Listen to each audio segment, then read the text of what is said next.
And we are live! We're live, brother! Bright and early. Bright and early. It's Sunday morning, and you know what that means, or at least it's Sunday morning here, where we are from the Pro Wrestling Simulated Epicenter. I like to, you've got the Thunderdome, you've got the Impact Zone, you've got AEW Amphitheater, as Cody dubbed Daly's Plaza. Now you've got the Epicenter, where all things wrestling happen. Hello, everyone, and welcome to the 500. I'm Mike. That is Pat. The stat is a stat man. I will never stop doing it. I love it. Please don't. I mean, please don't stop. Right. Yeah. I'm not saying please don't. Yeah. A lot of stuff, as always, happening in pro wrestling, which is such a good thing to say when you're a fan, because you want things to happen. The WWE draft just recently started. A little confusing for me this particular time around. They're doing it similarly to how they did it last time. Yeah. Where like half the roster is eligible to be drafted on SmackDown, half the roster is eligible to be drafted on Raw. The only problem with that is they didn't tell us in advance who was eligible on what nights. Yeah. So you get stuff like Roman Reigns cutting a promo about the Usos not getting drafted, even though they're not eligible to be drafted until Monday. There's a way to simplify this, as there is most things in WWE. To me, okay, the whole idea of Raw picks Randy Orton and Matt Riddle to stay. I'm like, well, then don't pick them. Yeah, just isn't that like a non-pick? I feel like, okay, champions of the respective brands are, ineligible from being drafted. That should just, make sense. Personally, I would love to still see some title unifications. I feel floating champions on both brands make for more feuds, make for more interchangeable storylines that you could do. At least with, at the very least, the tag team championship. There's not enough tag teams on either show for there to be, a reasonable two brands, the tag teams. But again, it's toys, marketing, all that stuff. But why isn't there a SmackDown Women's Tag Team Championship and Raw Women's? It doesn't make sense. A Raw 24/7, a SmackDown. Right, 24/7. Come on. Floating championships, I don't mind. I can understand with the main championships how it can be a bit difficult, but if you were to unify everything into the Universal Championship, because let's face it, that's the belt that Vince likes the most in terms of branding. You can then have your mid-card belts, the Intercontinental and the United States, be the top belts of the brand. And then, you've got your unified belt that's going back and forth. Because they show up on both shows anyway. What's stopping it from being just, there with a reason? Yeah. And I think it's just because they just don't want to bother. Probably. So here's my proposal for next year to alleviate some of the confusion around how they do the draft. Don't do a draft. Yeah. Do a trade. Full stop. Don't do a draft. Do a trade deadline. Oh, okay. Once per year, the brands can trade wrestlers superstars back and forth between the brands. So that way you don't have, SmackDown selects Roman Reigns, who is already on SmackDown. Right. You could have SmackDown trades Roman Reigns to Raw for Big E. You could do that. But that way it saves you from, and then you have, a whole on Talking Smack is like, oh yeah, we also took Mansoor and Mustafa Ali. That's the other thing. It's like, wasn't on TV. If you can say we draft the New Day one year, well then why don't you just keep doing that? Like what's the parameters? Maybe I'm asking for too much. I don't know. And usually I am when it comes to WWE. In the immortal words of Vince Russo, logic has no place in a fake business, bro. Bro, all right, listen to me, bro. I watch Matt Cardona, and still haven't heard someone use the word bro as much as Vince Russo. Bro. And same with Matt Riddle. Yeah, I was going to say, Matt Riddle's entrance music has fewer bros. Those two would get along swimmingly. But we have got some heavy hitters on tonight's today. I'm so used to saying tonight because of wrestling's always at night. Wrestling's always on at night. Yeah. Kazuchika Okada is one of my favorite wrestlers ever. Like, he is in my top 5. He may even be in my Mount Rushmore, if you're allowed 5 faces. But Kazuchika Okada, the Rainmaker, the leader. Well, not so much leader of chaos, but definitely the face of chaos. Yeah, the high-profile, top-tier guy, multiple-time IWGP heavyweight champion. Doesn't seem to be in the main event picture right now, but he is climbing in wins in the current G1 Climax. He had this good story going for a while where he was trying to vary up his finishing by not using the ripcord clothesline known as the Rainmaker, which I hope to call Kevin Kelly style today. And then he started realizing, listen, if I got to get some wins in the G1 Climax, I got to use what works. And it's more than, he's got the high angle drop kick. He's got the air raid crash variations. He's Heavy got rain, deep that elbow drop off the top rope, which is just crisp. But nothing gets the job done like that clothesline. No. And he knows it, and helped him out so far, and we can see if he can become a 2-time G1 Climax winner. I have some picks. By the way, this is the first year that I've been watching every single show. I'm very happy with my New Japan World subscription, and I've been paying close attention to everything. I love Jeff Cobb. I love watching this man beat the living hell out of people. Like, anytime him and Tomohiro Ishii go head to head, I'm like, someone is going to get a concussion. There's too hard hitting. Like, he is one of these guys that last year I thought he was going to really be a breakout star. This year, it's like, he's young though. He's still young. He's still got like so much ahead of him. He's stacked like a brick house. And he's just, very cool with the feats of strength that he does. So that's hopefully at least to get him towards the finals. May not be his year, but still, I see more than enough breakout performances. However, Pat, we are starting a new segment.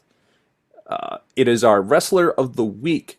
Now, you may think, with all the gushing I just did, it would be about Jeff Cobb. However, my pick this week, the son of a Steiner.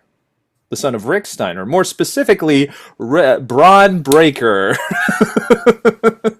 Who cut the most Steiner promo on NXT this past week, to the point where they let him say a dirty word. Wow. And he didn't even get into math. It was, yeah. Oh, if he throws in some sort of like nod to Uncle Scott in there, man, I have high hopes. Samoa Joe is also in NXT. This is true. And could spell disaster. That's right. I really like what they're doing. It's very clear from the debut of NXT 2.0 that Braun Breaker is going to be like the next champion, the next focus star. Yeah, whether they keep the name or not, I kind of hope they go back to Rex Steiner, but I can understand why they want to own that name. They got to own everything. That's a thing. Right. But I like it. Name, Dolph Ziggler became a name that everyone is kind of like got accustomed to. But I don't know. Braun Breaker is the most like 90s, like late 80s, early 90s name, and I love it. So yeah, Braun Breaker coming out for you, Tommaso Ciampa, Tommy Champ. Who do you got? Who's your Wrestler of the Week? All right. I feel like this is coming on the heels of you picking a young up-and-comer, poised for greatness. I feel like I'm taking a cop-out answer here, but for me, the wrestler of the last 2 weeks is a guy I've been watching for pretty much decades at this point, but has a renewed fire, and that's Bryan Danielson. Man, the two matches that Danielson has had since debuting in AEW have both been barn burners. Match of the year contenders. This is what we wanted when he signed with WWE, but knew we would never get. This is him going back to that Ring of Honor fire. I mean, pulling out the cattle mutilation. He's even doing the I've got till 5. Which, God, I love that. It is one of my favorite things. And it's so heel without being a heel. Right. It's just acknowledging the rules. And it's a quick pop. Like you were talking about that indie show that you saw with King Kong Bundy and Iron Sheik. Mm-hmm. Bundy doing the 5 count on the pinfall. It's very much that. Like that's not the rules, but it's Danielson, so we're going to let it slide. I mean, I guess it technically is the rules, which is why they let it slide. He follows the rules. One thing they enforce in AEW. But no, I felt so bad for Nick Jackson's chest. Yes, my God. After his WWE stint, which was great. I mean, he went way farther than anybody thought Daniel Bryan ever would. He main evented WrestleMania. He was, the face of the Yes movement. He turned Kane into maybe the best version of Kane in a decade. One of my favorite runs. I love that whole thing. I am kind of looking forward to the day when we get some interaction between Danielson and Scorpio Sky, just to see if they go back to the Dr. Shelby sketches where Sky was one of the other patients. If he just walks up to him and be like, "You mad, bro? You want a hug?" Right. Yeah, that's all I need. It's like that's all I need to get away from Lambert is he just needs a hug from Danielson.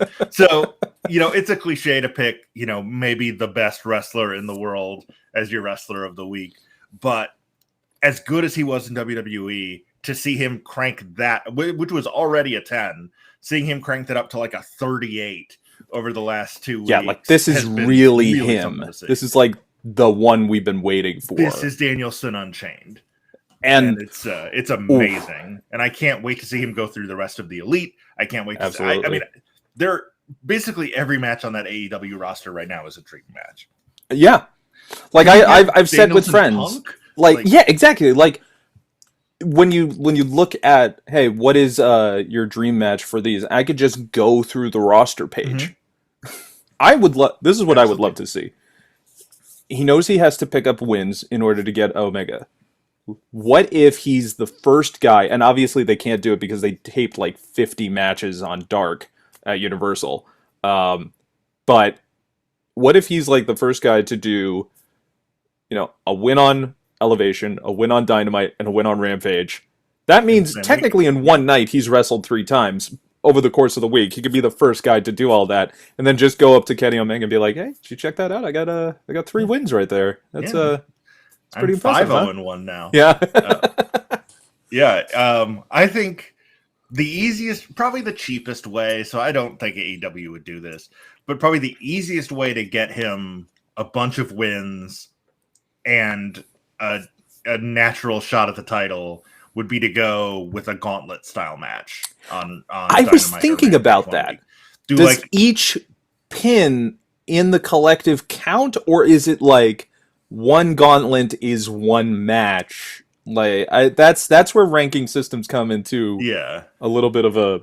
I would think each individual match would count because you have a pinfall over Cody, right? You have a pinfall over Adam Cole, baby. And a loss to Malachi Black, all in the same gauntlet. I would count that as 2 wins and a loss rather than just that's a true. Loss. Yeah. As long as it's a series of singles matches that when one ends, the next opponent comes down. That's how I would count it. And just let's hope if you're facing Cody that Arn Anderson doesn't threaten to shoot you. Armed Anderson is the meme going around. I even saw my friend of mine put his head on the Danny DeVito piece. I started blasting. Oh I love. Shout out to one of my favorite creators on the Fire Pro boards. Miguel Francisca made a gun fu version of Arn Anderson that I think it might have posted it on the social media. If I haven't, I will. But where it's him and Cody in a match, just a quick shot of the two of them in a match. He like kicks off of Cody's chest into a backflip and then pulls out two guns while he's in midair and just blows Cody away and then lands on his feet and Cody's knocked out. It's fantastic. So shout out to Miguel for that. Dude, I love that Punk was quick on the pickup and he'd be like, Arn has put a lot of bodies down, but I don't think they've been with guns. And I was waiting for Ross to kind of like accidentally maybe reveal a skeleton in the closet that we didn't know about. I don't know about that, Punk. Well, we haven't seen Sid in a while. Oh no. Oh, that's although terrible. I guess that was more of a pair of scissors and a squeegee, but God, folks, wrestling in the 80s is insane. By the way, there's a video on YouTube, and I'll try and share it later on social media, but there's a video on YouTube that's a little behind-the-scenes home video documentary from, I think, Crockett Cup? It starts out with Hawk from Road Warriors acting maybe under the influence of some sorts, but definitely very enthusiastic. And they're all it's just a bunch of like things of all the boys trying to get each other to laugh, and it's hilarious. Nice. And like they're doing pratfalls, they're just like towel shots, ribbing each other. It's just like, man, when these guys were getting paid this much and just touring everything, they were probably like, it's never going to be better than this. It's always going to be this way. And I'm like, maybe not. Maybe not. But I'll tell you what is great right now. The 500-hour tournament. If I had a finishing move, it would be the segue. Or maybe that would be my setup move. Or maybe just how you make your entrance. You come down on a motorized scooter. Those lasted long, didn't they? Mm-hmm. I love it. It's like, let's put a gyroscope and in these things, and everybody will use them. It's the future of transportation. Like mall cops use them now. That's pretty much it. Pretty much. And backstage tours at Epcot. Yeah. That's I lived in Celebration for a little bit, and the Segway tour of the town came right past our place where we were living. So every morning, we had a mailbox on the front yard. It was very, very picturesque. And I would go out and grab the mail in the morning in my pajamas. And oh, man. All right. Enough of all that. That's very weird. Let's get into it, folks. It is time for our first match. Pat, take us through this. All right. So, as mentioned, we are going to see Okada in this opening match. His opponent is the Boar, who... Big Daddy Cool. Also, previously known, and sometimes still known, I think he still occasionally wrestles under the gimmick of the Proletariat Boar of Moldova. Yes. Former Chikara star, is pretty much just an indie guy now. His big highlight for the year was... at Camp Leapfrog, he teamed with Erica Lee, Sonny Defarge, and Willow Nightingale, who actually I think we're going to see Willow Nightingale later in this show. Oh, we've got long tights Okada. Yes. Yeah, this is like 2018. 2018. Yeah, this was just around the time before he was turned on by longtime manager Gato. Yes. But here we go. The Rainmaker. And who's our referee in those wonderful purple pants? That is actually Brian Zane from Ring of Honor and Wrestling with Regret. Ah, Brian Zane. There. I am a big fan of his Jim Cornette impression. Well, hopefully he... because Okada is not going to wrestle a style that Cornette is particularly fond of. So hopefully he can call this one down the middle. Now, Okada's got a height factor on him. And the Boar, a bit more of a beefy boy. Yeah, but got about 40 pounds on him. Oh, there's that high angle drop kick. Boar goes about 275. Okada is 236 at the weigh-in this morning. But as I was saying about the Boar, the simulated weigh-in this morning we had. Every match we make sure. The Boar was part of an 8-person tag match where the losers had to eat dog food. So fortunately, the Boar's team of Boar, Erica Lee, Sunny DeFarge, and Willow Nightingale beat Big Dust, Eel O'Neill, Killian McMurphy, and Miles Millennium in that match. So gotta love indie names, huh? the Boar was, he was saved from having to eat. And where do we have them on the rankings this year? Okada is at number 25, which honestly, he's not coming off the best year that he's had in the last, 5 or 6. Feels a little high for not really having, been a champion or anything this year, but he's still Okada. I mean, he's one of the best of all time. Yeah. And he's wow, that flapjack maneuver, another signature move. He's got a lot of great moves in his arsenal, a lot of high impact, and then heavy drops is one of the things he loves. There's that elbow, but Boar was able to get out of the way. Took a little too long. The Boar is 488. So very different numbers. Very, very low. Yes. Okada was he started the King of Pro Wrestling tournament, which one of my favorites, was the first inaugural winner. Yep. Early pinfall, only one. And the thing about Okada is, if you want to watch one of the greatest matches that I've ever seen, check him out at Dominion versus Kenny Omega for the IWGP Heavyweight Championship. I believe it went further. I think that was one of the ones that broke the Meltzer scale. I believe you're right. 6-star match. I don't know. He may have even given 7. Who knows? Sometimes the star scale is not so much a defined thing. It's kind of just like, what are you feeling in the moment when you watch this match? Yeah. Code is more guidelines than actual rules. I am a big fan of Okada's work. I hated his run in TNA Wrestling because they basically made him Kato from the Green... Kato? Yeah, basically made him the Kato from the Green Hornet, which is totally not racist. No, not at all. Not at all. Why do we... in Southern Wrestling? God, why do we subject, talent to... Okay, it was part of his excursion. Nice roll-up. Yes. It was part of his excursion with, when you're in New Japan, I think I've explained this before, but when you're in New Japan, if you start out with... the tombstone. The twisting! It's going... Uh-oh. The rain may be falling. Are we going to see it? Just a big boot. Easy big boot, though. I'm just waiting to call it. No. Oh, the Boar! Press slam. Big press slam. A Boar press slam? But he's got him in the figure 4.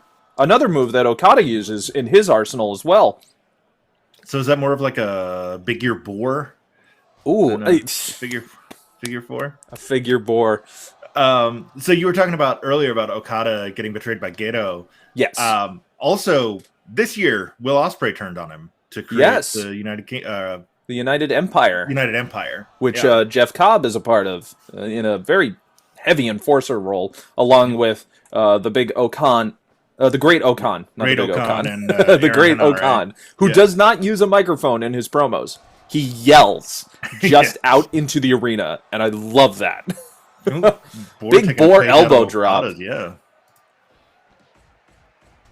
Heavy forearm strikes. When you get hit by Okada with strikes like that, you're gonna feel it. And I mean, you're gonna have a bad time. Not just the opponent. You personally watching it are going to feel it somehow. It's like being in the arena when Orange Cassidy starts throwing kicks. Yeah, it's fantastic. You can't help but every time. You just jackhammer right in the center of the ring. Yeah. Wow, that was close. That was much closer than I was expecting a Boar pinfall attempt. But he hits him with the tombstone, and this is it. This might be it.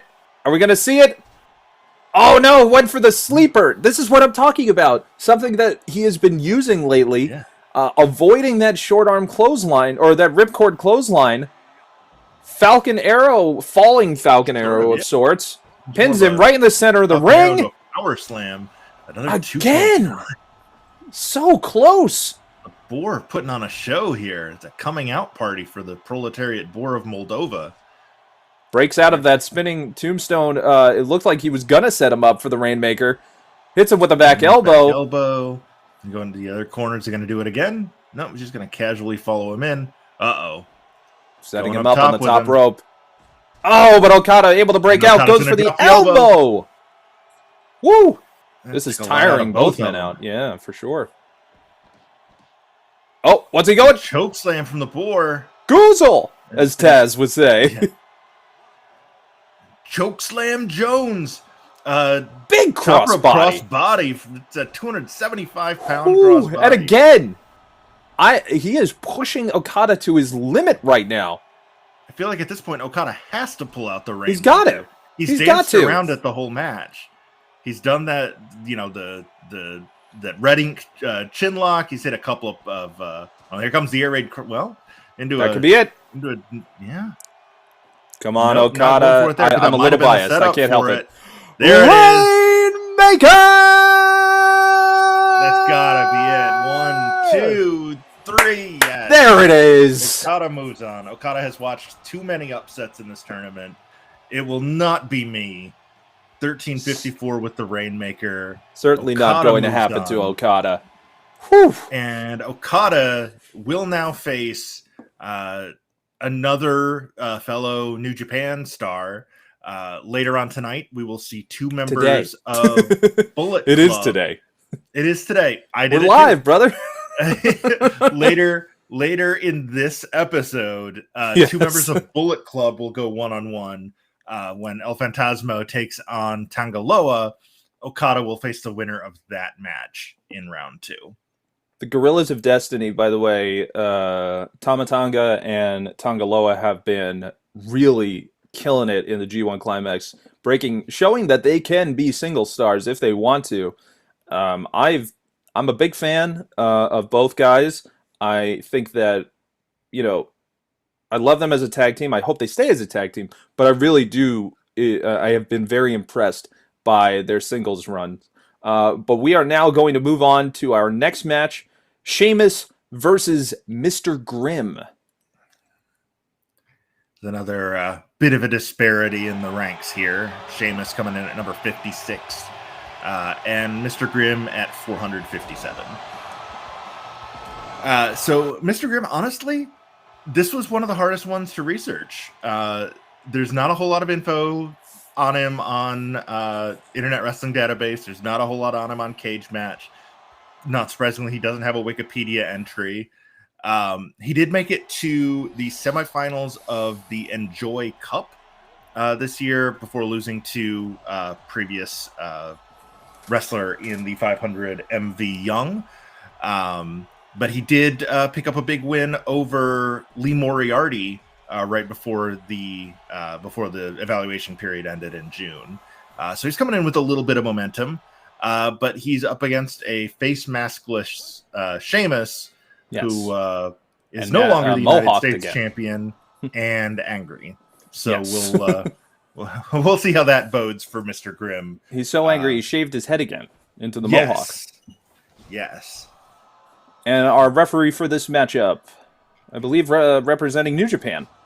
And it's actually All Japan's Daichi Murayama. It's hard to tell the logos in when they're that small. When they're that small, but All Japan referees. That's what I love, is how we mix it up here. So this way, no biased calling. Not that any referee would. Right. No, of course not. But we will see, when there's like I was talking about that Bullet Club matchup happening later in the show. We will have a New Japan referee for that, just because it's New Japan against New Japan. It's essentially a New Japan unsanctioned match. But yeah, other than that, if we have a WWE wrestler, we will not have a WWE referee for that match. Mr. Grimm has an opportunity to really show off here. Such a huge name in Sheamus, multiple-time WWE champion, multiple-time United States champion, tag team champion, one of the best runs with him and Cesaro as the Bar. 2-time Rumble winner. Opening main event of WrestleMania. That's a weird way to say it, but beat the then Daniel Bryan World Heavyweight Champion in 18 seconds. Believe that's right. With a single brogue kick to the face. That was the year that we thought Jericho was clearly going to be the winner of the Royal Rumble that year upon his return. Would have made sense with the comeback that he had. He should have, yeah. Yeah, but such an odd follow-up for Sheamus to just win. Yep. Yeah, I was like, that didn't feel really eventful. Splash from Mr. Grimm. But especially since the previous year, Sheamus and Bryan were supposed to have a match for the United States title at WrestleMania 27 that then got relegated to the pre-show that then turned into a schmoz finish that turned into a battle royal that was then won by the Great Khali. So wrestling's weird, folks. Wrestling is weird. So the fans in Atlanta that night, I know because I was one of them, were royally pissed that we didn't get the match that we wanted. Because honestly, of all the matches on that WrestleMania 27 card, which was not a great card, Sheamus Bryan was one that a lot of us were really looking forward to. So then when it got announced for 28, we were like, oh, good, we're finally going to get the match that we wanted last year, but instead got, the Great Khali winning a Battle Royal. And then it ended in 18 seconds after Bryan kissed, who is now CM Punk's wife, AJ Lee.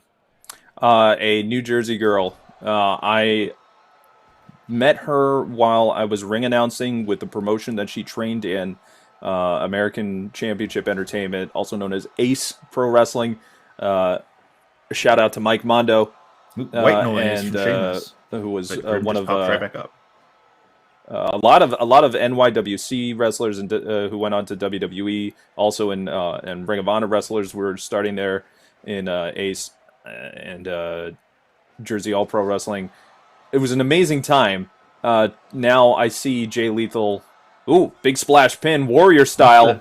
Second or third one of those he's thrown. Grimm is just kind of going with. Okay, well, hyping up the crowd dumb. Too.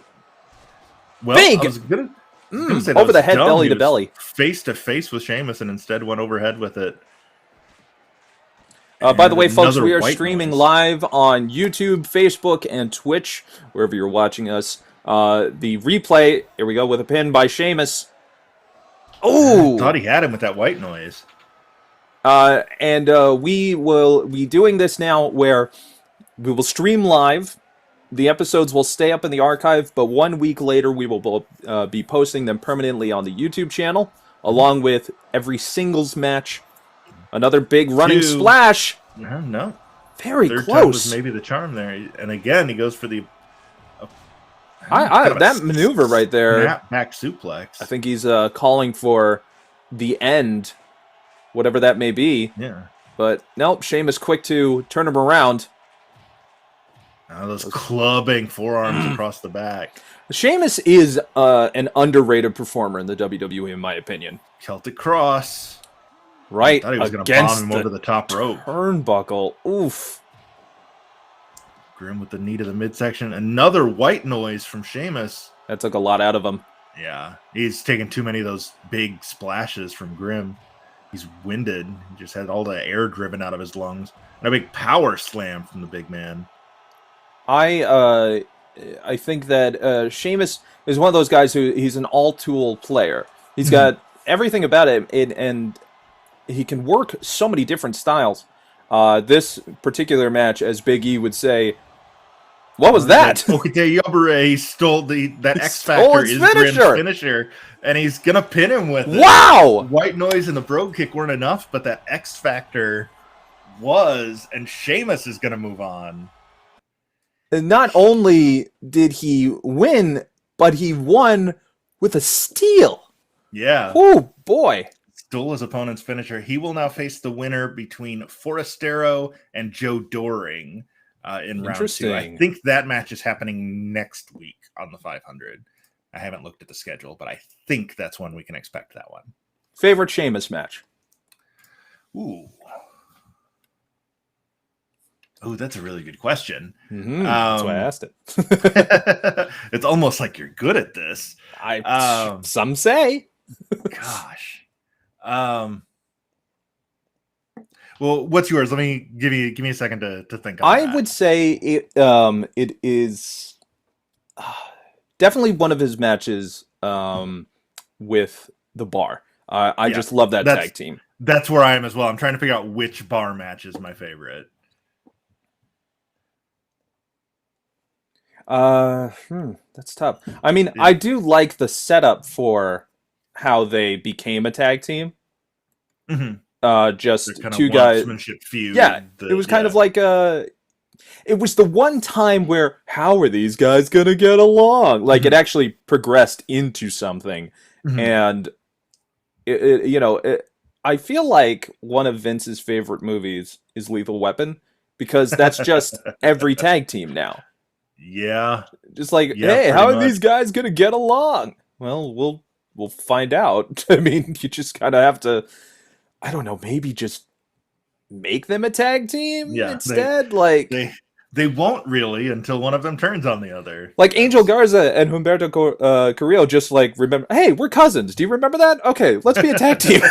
Right. Oh, yeah. Right. Oh, right. We're related.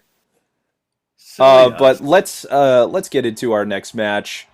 It is time for... As I pull up my roster sheet. It's going to be Willow Nightingale. It's coming to the ring right now. The Babe with the power. What power? You remind me of Willow Nightingale. Yeah, Willow Nightingale does remind me of the Babe. What Babe? The Babe with the power. What power? Power of voodoo. Voodoo? Power Voodoo. Voodoo. Lance Archer now, the Murder Hawk monster. I do not want to be Willow Nightingale right now. No, and Nightingale's a very capable performer. I mean, we mentioned earlier she managed to avoid eating dog food alongside the Boar, but don't know how that's going to fare in terms of a man whose catchphrase is something. Everybody dies. Yes. So yeah, I mean, she did a lot of work for GCW. She appeared on Dark and Elevation for AEW. She's billed as from Shimmer for the sake of this tournament. This is actually that'd be her primary promotion. It seems. Yeah, exactly. But she does. She did some stuff for Ring of Honor, Beyond, Camp Leapfrog, IWTV. She's pretty much all over the place. But she does tend to come back to Shimmer. This was her second year being ranked in the PWI 500. Last year she cracked the top 100. She was number 94. But this year she fell all the way to 409. But as opposed to Archer, who's number 104. That tends to happen. It all depends on how many times you've wrestled over the year. Any high profile matches can sometimes overtake an amount of matches. Quality versus quantity always comes into play. But she's holding her own against Lance Archer right now. So far, so good. She is looking good in there. And that referee that was making the count is Barb Sasaki from Stardom. Thank you, Barb Sasaki. Ooh, just wrenching on the head. Using that size advantage. My goodness. Archer goes about 6'8", 273 from Hearn, Texas. Willow Nightingale, a fellow Northeasterner from Franklin Square, New York. Big ups to my Northeastern wrestlers. Yeah. So she's going to look to put away Archer with the Fisherman Suplex. Archer is going to use any of, a million finishers he's and a chair over the years, or just whack her with a chair. That's also an option. He's missing though. She's dodging it. She was able to get out. Keep away. We've mentioned in previous episodes that the referees are being very lax with disqualifications. Yes. All decisions by referees are via referee discretion. Yep. Big clothesline from Archer. All matches will have a winner. The rules, as usual, is we do not allow any outside interference, so you will never see a wrestler come out with a manager or ally We do not permit run-ins of any kind. Yep. We lock the doors once the wrestlers have made it to the ring. Countouts are after a 20 count to allow wrestlers to perhaps some of their arsenal. Some of their arsenal is better on the outside. It depends on the style. We have a hybrid of all sorts of styles. And pinfalls and submissions are the only way to win. Yeah. Or conceivably a 20 count outside the ring, but that's just exceedingly rare. Yes. No matches have gone to draw, and we will not allow them to. No, if one does go to a draw, we would then go to an immediate overtime till we find a winner. There will be no Bam Bam Bigelow in the 1993 King of the Ring second round buys because the Narcissist and Tatanka fought to a double to a time limit draw. Guys, this is why Pat is the stat man. Well, and I've mentioned before, that was the first pay-per-view I ever saw live, so that is just burned in my memory. But yeah, in 1993, they didn't want to give up either Lex Luger or Tatanka's undefeated streaks, so they had a cop-out time limit draw. So Bam Bam got a bye to the finals. Draws are a finish. Like, a lot of people don't realize that a time limit draw is a finish. Just because there isn't a single winner on either side, that doesn't mean that the match doesn't have an ending. When we say non-finish in wrestling terms, when people are criticizing it, wow, nice high-angle backdrop. See, that's what I call it, the babe with the power. Power voodoo, apparently. Yeah. When we say non-finish, it's usually when a match doesn't have a decision at the end. Boot to the back of the head. Flying big boot, almost. Uh-oh. Wow. I was go for an Ushigoroshi, turn it into a shoulder-mounted suplex. Very nice. You are on par with Excalibur here, being able to call the moves, I should say. That is like an iron claw into a choke slam. And almost got her with enough. The EBD claw, everybody. There it is. That fisherman suplex from Willow Nightingale. Ooh. Archer kicks very out. Close. Heavy kicks. Man, Nightingale really bringing the power here. I kind of thought she would try and stick and move a little bit more, being in there with the massive size advantage of Archer, but Nightingale knows that's her game is that power offense, and he just pulled a move from his mentor Jake the Snake with that short arm clothesline, who thankfully just got back, returned by Lance Archer's side. Almost a knockout punch there. Yeah, just a straight right. And then a running forearm. Willow Nightingale looking good here. There's the forearm. There it is. Going back to the everybody dies claw. One. Could this be it? No. Wow. If he hooks, perhaps, maybe, in a full pin, they might be able to get her down. But just going back and forth with strikes. Oh, that spinning backhand. Yeah. I'm trying to think what the Japanese word for that is. I know Kingston used to call that the back fist to the future, yeah. Which is a great name for moves. Elevated cloverleaf. Sort of like a combination Texas cloverleaf and lion tamer from Went for that suplex again. That's not gonna too close to the ropes. Out of that corner.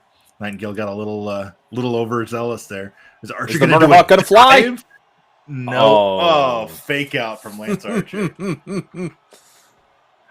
Jerk. Really had me hyped there for a minute. Yeah. There's that running big boot.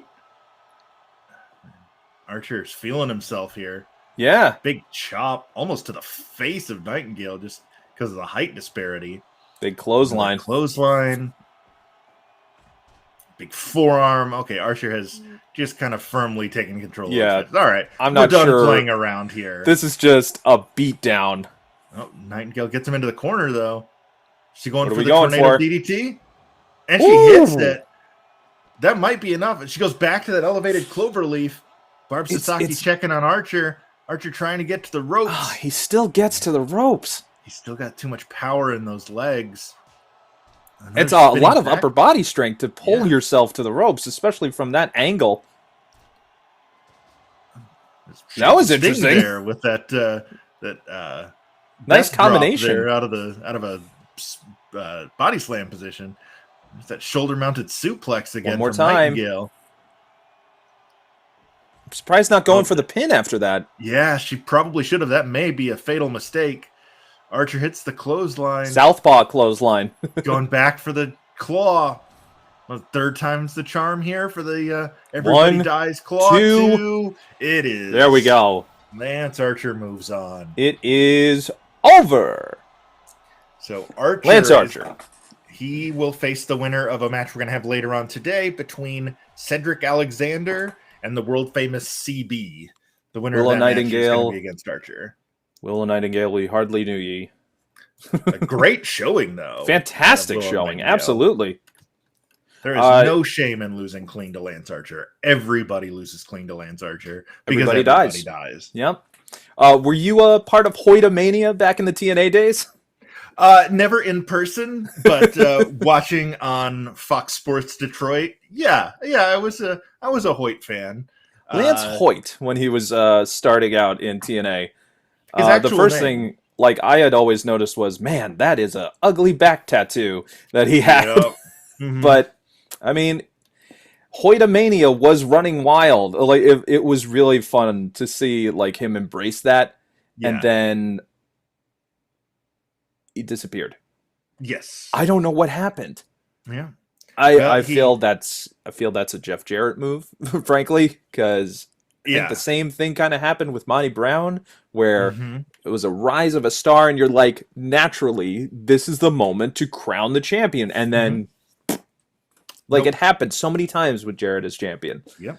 You saw it with Raven. You saw it with Jeff Hardy. You saw it pretty much everybody that came through those doors. Yeah. I've met Jeff Jarrett. Fantastic guy. I can still disagree with his booking policies. Yes. I mean, it's same with, Dusty Rhodes. Yeah. By all accounts, a really, really good guy. I never had the chance to meet him. But him as the booker, he, you get a little biased he always sometimes. wound up being the center of attention when he was the booker. Yeah. And Jarrett was the same. I mean, I guess he really lived up to his theme song of it's yes, it's my world. It's my world. All right. Well, it is now time for our next match. So we should point out that these matches were recorded earlier this week. Yes, so Jack Evans does still have a full head of hair.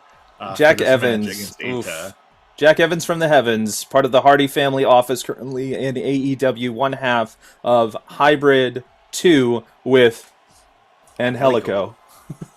Got it. I always do the strut. I can't help it. Who we saw last week pull off the massive upset over Andrade El Idolo in one of the best matches we've had in the tournament so far. So Evans is going to be trying to do that as well here against representing Red in Dragon Gate. Nagano Japan's Eita. Tell us some more about Eita. So Eita is going to have he's slightly smaller than Evans. He is a member of Red, which is one of the primary groups in Dragon Gate. He, I believe, currently or just recently lost the Open the Triangle Gate title alongside a couple of his stablemates, along with let's see, was it Diamante and Kai? I think are the ones that Open the Triangle Gate is the 6-man tag team championship. Yes, in Dragon Gate. Yes, he actually during the last year was the Open the Dream Gate champion.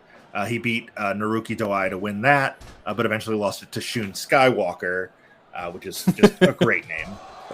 He's somewhat problematic in copyright. Yeah. Yep, but I guess that's the sort of thing you can get away with in Japan's number 4 promotion. I hope to see the working relationship between Dragon Gate and other promotions. The Ring of Honor had a great one with them for a while.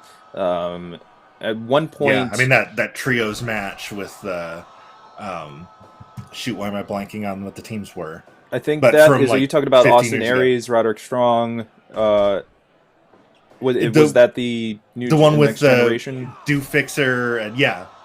Generation Next, rather. Generation Next. Yep, that's the one I was thinking of. Which Jack Evans was a part of. He was indeed. So, and Evans, the underdog here, but definitely the more well-known, especially for American audiences, working for AEW. I mean, his, televised long career. Yeah, he's a 21-year pro. I remember the first time I ever saw him was on Wrestling Society X on MTV. Way back when that saw was him tag team with Teddy Hart as part of the Next Generation Hart Foundation in Jersey All Pro Wrestling, where they were featured stars. Yeah, and he was a mainstay of the early X division too. Yes, in TNA. A lot of people don't give credit to those early TNA pay-per-views series and early Impact. The X Division was the draw. Oh, absolutely. Clearly, and it was the best way to have mist. Eita went for the mist, but he missed the mist. Yeah, save that 5 times fast. Missed the mist. Well, at least it wasn't Mr. Grimm doing it, so then it would be Mr. Missed the Mist. See, and I botched it on the first try. Standing moonsault from Evans. That referee is Yukinori Matsui from DDT. The crowd starting to get into this. You can hear him ramping up a little bit with that angle slam from Eita. Eita, the 120 seed. Evans, 393. Phoenix splash off the top rope. Eita's way up. His previous best was 175. He's at 120 this year. Evans, not at his lowest, but definitely far from his peak in 2006, which would have coincided with those early episodes of I don't know if you heard that bell ring, but that was a bit of a low blow. Yeah, we're going for that Adam Cole finish on Jungle Boy, but didn't work out. Another standing shooting star from Evans. No, didn't get that 0.9 on the end, so it wasn't that close. I have seen Evans evolve and mature in his moveset over the years, because when he was starting out, it was all the hated flippy-dippy-doo style of wrestling that the Johnny old men... kick pads. Yeah. He was the spot monkey, as a lot of indie guys would call it. Yes. And so many new up-and-coming guys, and as a friend of mine said, the kids who should be buying tickets instead of buying boots, we're all trying to basically be Jack Evans. Yeah, and if they weren't trying to be Jack Evans, they were trying to be his tag partner Teddy Hart. They were basically like, Jack Evans is the guy that every kid made in the Create a Wrestler. Yes. The long pads. Breaker? Yeah. Oh. Not a move you see often until Danielson broke it out on Dynamite this week. Cody as well, and I the most vicious one is from Homicide. Homicide, the cop / gringo killer. You look like back handspring. Jesus, Koniro from Jack Evans. Jack Evans has not lost a step in terms of his acrobatic ability. Almost a drop salt from Evans there. And you're right, it was Cody. I was thinking it was Danielson, but you're right, it was Cody that broke out the Vertebreaker. The 17 count, I think that's close. The closest we've made it in 34 matches in the tournament so far. God, 34 matches. Another Vertebreaker. Wow. Folks, we have so many matches. So many matches. No. That was close. Evans trying to... feeling himself a little bit there. Hype up the crowd. Ooh, was that like a fisherman suplex almost? Quickly countering it to a drop toe hold. And it goes right back to that arm bar. Taking several pages out of Chris Jericho's book. I was going to say, which move of the 1004 holds? Right. That was basically like page 37. Yeah, of arm bar. Of the list of Jericho. Another sit-out DDT right back into that arm bar. He's really trying to hit the submission finish here. He's doing what he can to keep Evans grounded. Well, if you take out the arm, he's not going to be able to do any handspring maneuvers that he likes to go to. But that didn't stop him from hitting that Michinoku driver. But Eita right back up into another sit-out DDT, back into the armbar. This might be it. He likes that combo. Right back into the armbar. Able to get the foot to the ropes. I think that arm has got to be just dead at this point. Oh, able to get into like an octopus stretch. Interesting submission hold out of Jack Evans there. Oh, now we got a strike fest strikes. It's a chop fest. Going back and forth. Super kick. Ooh, go for the cover. Go for the cover. Oh, took too long catching his breath. Going back to the vertebreaker. Right on the back of his head. Enough.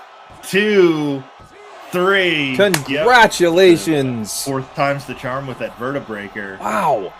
Eita moves on. He will face the winner between actually our next match, JD Drake and Rhett Titus. And let us talk a little bit about JD Drake, because this is a guy who is becoming more noticed lately with his signing to AEW, but he's been around the block for a long time. It's an 18-year vet. He's worked pretty much everywhere. Just in the last year, he's a member of the Wingmen in AEW, but also like Black Label Pro, WWN, a Game Changer, Insane Championship Wrestling, IWTV. Pretty much everywhere. SUP, Action, basically every indie promotion you can think of. JD Drake appeared for this year, but he is, like you mentioned, AEW has kind of put him on the map as far as becoming closer to a household name after 18 years. Evolve is another promotion he worked for a lot. He reminds me very much of Ole Anderson, specifically. Yes, he's got a very old school Anderson style in the ring. He does bear a more than passing resemblance to Roadkill. Chickens. Fantastic ECW wrestler. Do keep expecting, Danny Doring to come out and side with him. Never boring, Danny Doring. Never boring, Danny Doring. Dropping the Danaconda on people. He's a big, he's a 299 pounder out of Shelby, North Carolina. He's just a big old dude. Big old beefy boy. Big old beefy boy. And Rhett Titus is no slouch either. He's been around 15 years. Yeah. Got a lot of experience in this next match. But Titus much more of a technical style as opposed to Drake being the brawler. Titus returned to Ring of Honor. He's now a member of the Foundation, as the graphic indicates. The Foundation, a promoter of the pure wrestling style. Yes. And the pure wrestling division. Before I even get into anything else, who the hell was that referee? That referee is Takayuki Yagi from Dragon Gate. That is a colorful getup for a referee. Yes. He's also, I think his nickname is Banana Yagi. Sure. Let me double check that. But yeah, he's I may be distracted during this match. I'm not gonna lie. It's like one of the Dapper Dans from Main Street. He does look like he's gonna be in a barbershop quartet that sings Huey Lewis songs for some reason. Yes, indeed. Let's see. Rhett Titus. You want to talk about an evolution of a wrestler? The many variations of his persona, all bits and pieces of him as a person that shine. Some would say, "Oh, we're getting the serious Rhett Titus." No, I think we're getting the real wrestler in Rhett Titus.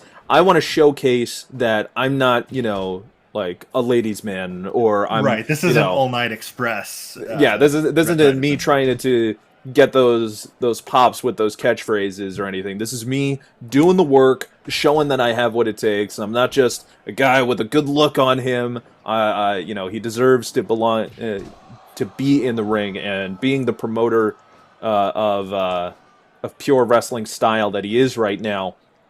Rhett Titus has really come into form lately on Ring of Honor, and if you're not watching Ring of Honor television, I highly recommend you do. It's incredibly unique. With, I feel like the empty wrestling arena in a way benefits them, especially with their big focus on pure wrestling and television right now. If you're like, well, I want a lot more sport in my wrestling, then I suggest you watch Ring of Honor right now. Yes. Yeah, and Ring of Honor has always presented that, but I feel like there's been a renewed focus since they went to the empty arena to just kind of strip everything down to its bare bones. Absolutely. You still get, guys... I mean, they have Danhausen. Right, you still get guys like I'm saying, you got guys like Danhausen who, bring a certain type of flavor and character to it. So you do get those big personalities, but you also get, guys like... his name escapes me, but he's the current Pure Wrestling champion. Oh, it was Gresham. Yeah, it is. It was Jonathan Gresham. He just recently lost it. Just lost it. But you get guys like Jonathan Gresham, who is an embodiment of pure wrestling. By the way, when the world-famous CB shows up later, I have to give him credit for a spot that I saw him do in a recent Ring of Honor episode that is just... wonderful. A fantastic way to use the pure wrestling rules. Nice. We don't have those kind of rules here, though, at Ring of Honor. In the 500. We're not Ring of Honor. No. We're Pro Wrestling Simulated. And don't you forget it. You have 3 rope breaks that you're allowed. All matches are at a time limit. Matches must be started with a mutual respect handshake. And finish with them as well. The Code of Honor. The Code of Honor is something that was instituted across the board at the very in the Foundation shows, and hence the name. JD Drake, I feel like had he not gone to AEW, I feel like he would have been a good fit for Ring of Honor's pure division. And it's not so much like, you can get different body types in Ring of Honor. There is a super heavyweight tag team called the Bouncers. The Bouncers. And when I mean super heavyweight, I mean big old boys. Oh, they're big fellas. They are walking boulders. Yes. And we're not quite on the level of like Mabel and Yokozuna, but no, it's still very large. I believe the Beer City Bruiser, or I'm not sure if it's him or one of the other. Yeah, but one of them is campaigning right now to compete in the pure division, saying that pound for pound they are the best pure wrestler in Ring of Honor, and you got a lot of pounds on that. Yes. A rocker dropper, Rhett Titus. But of course, if you hook that leg, it's a rocker dropper. That's right. There's the X Factor. Now he's taking a page out of Mr Grimm's book. Double arm suplex. Or supplé. Supplé, yes. Miyagi, his outfit's so flashy it caused the stream to lag for a second there. Just a colorful character. A carnival barker with a that rolling kick right there. That is something that not a lot of people would expect to see from JD Drake, but every now and then he throws in a move that is against form, and I love when I see a wrestler do that. Keeps every opponent on their toes. Yeah.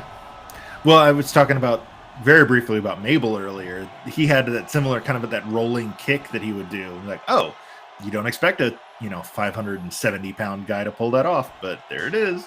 I mean, the amount of momentum that goes into it. Yeah. Is that elevated DDT? Elevated DDT.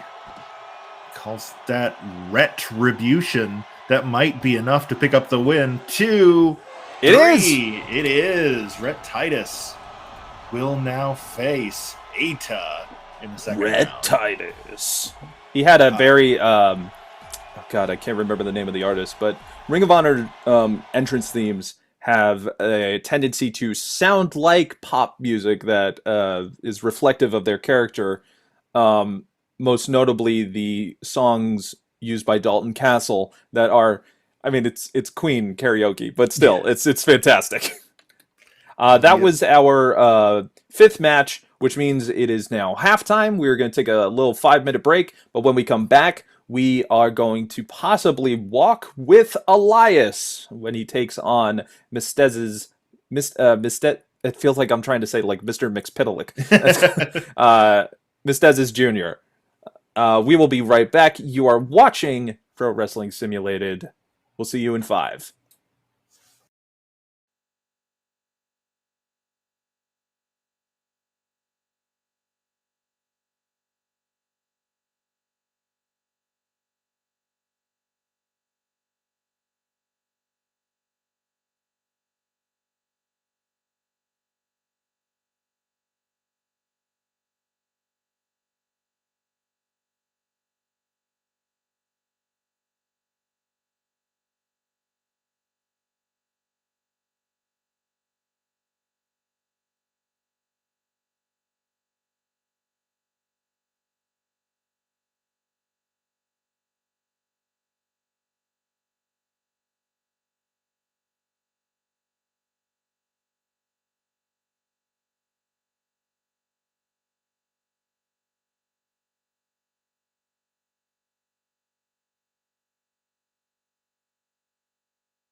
And we're just going to go right into it, folks. Welcome back to Pro Wrestling Simulated's The 500. I'm Mack. I'm Matt. I'm not Matt. I'm Mike. I was trying to say Mike and Pat at the same time. I'm Mike. I'm Pike. He's Matt. And that's Pat the Stat Man.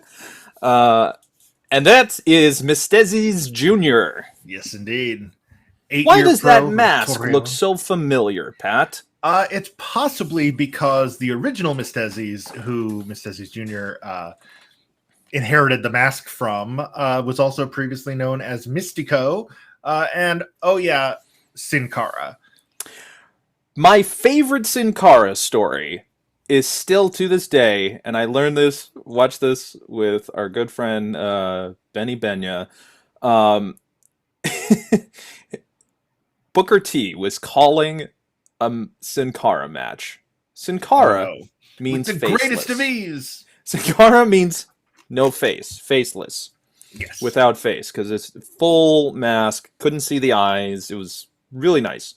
It was like one of the first full-fledged luchadors that WWE has ever had on a regular basis. Amazing entrance. They really went all in with this signing. It was a big deal. Yeah. Mystico was, for a time, the biggest international star, even bigger than anybody in Japan. Mystico was huge. He was viral all over YouTube with his Arsenal compilations. And again, Sin Cara, no face, can't see his eyes. What does Booker T say in the middle of a match? Look at the eyes of Sin Cara.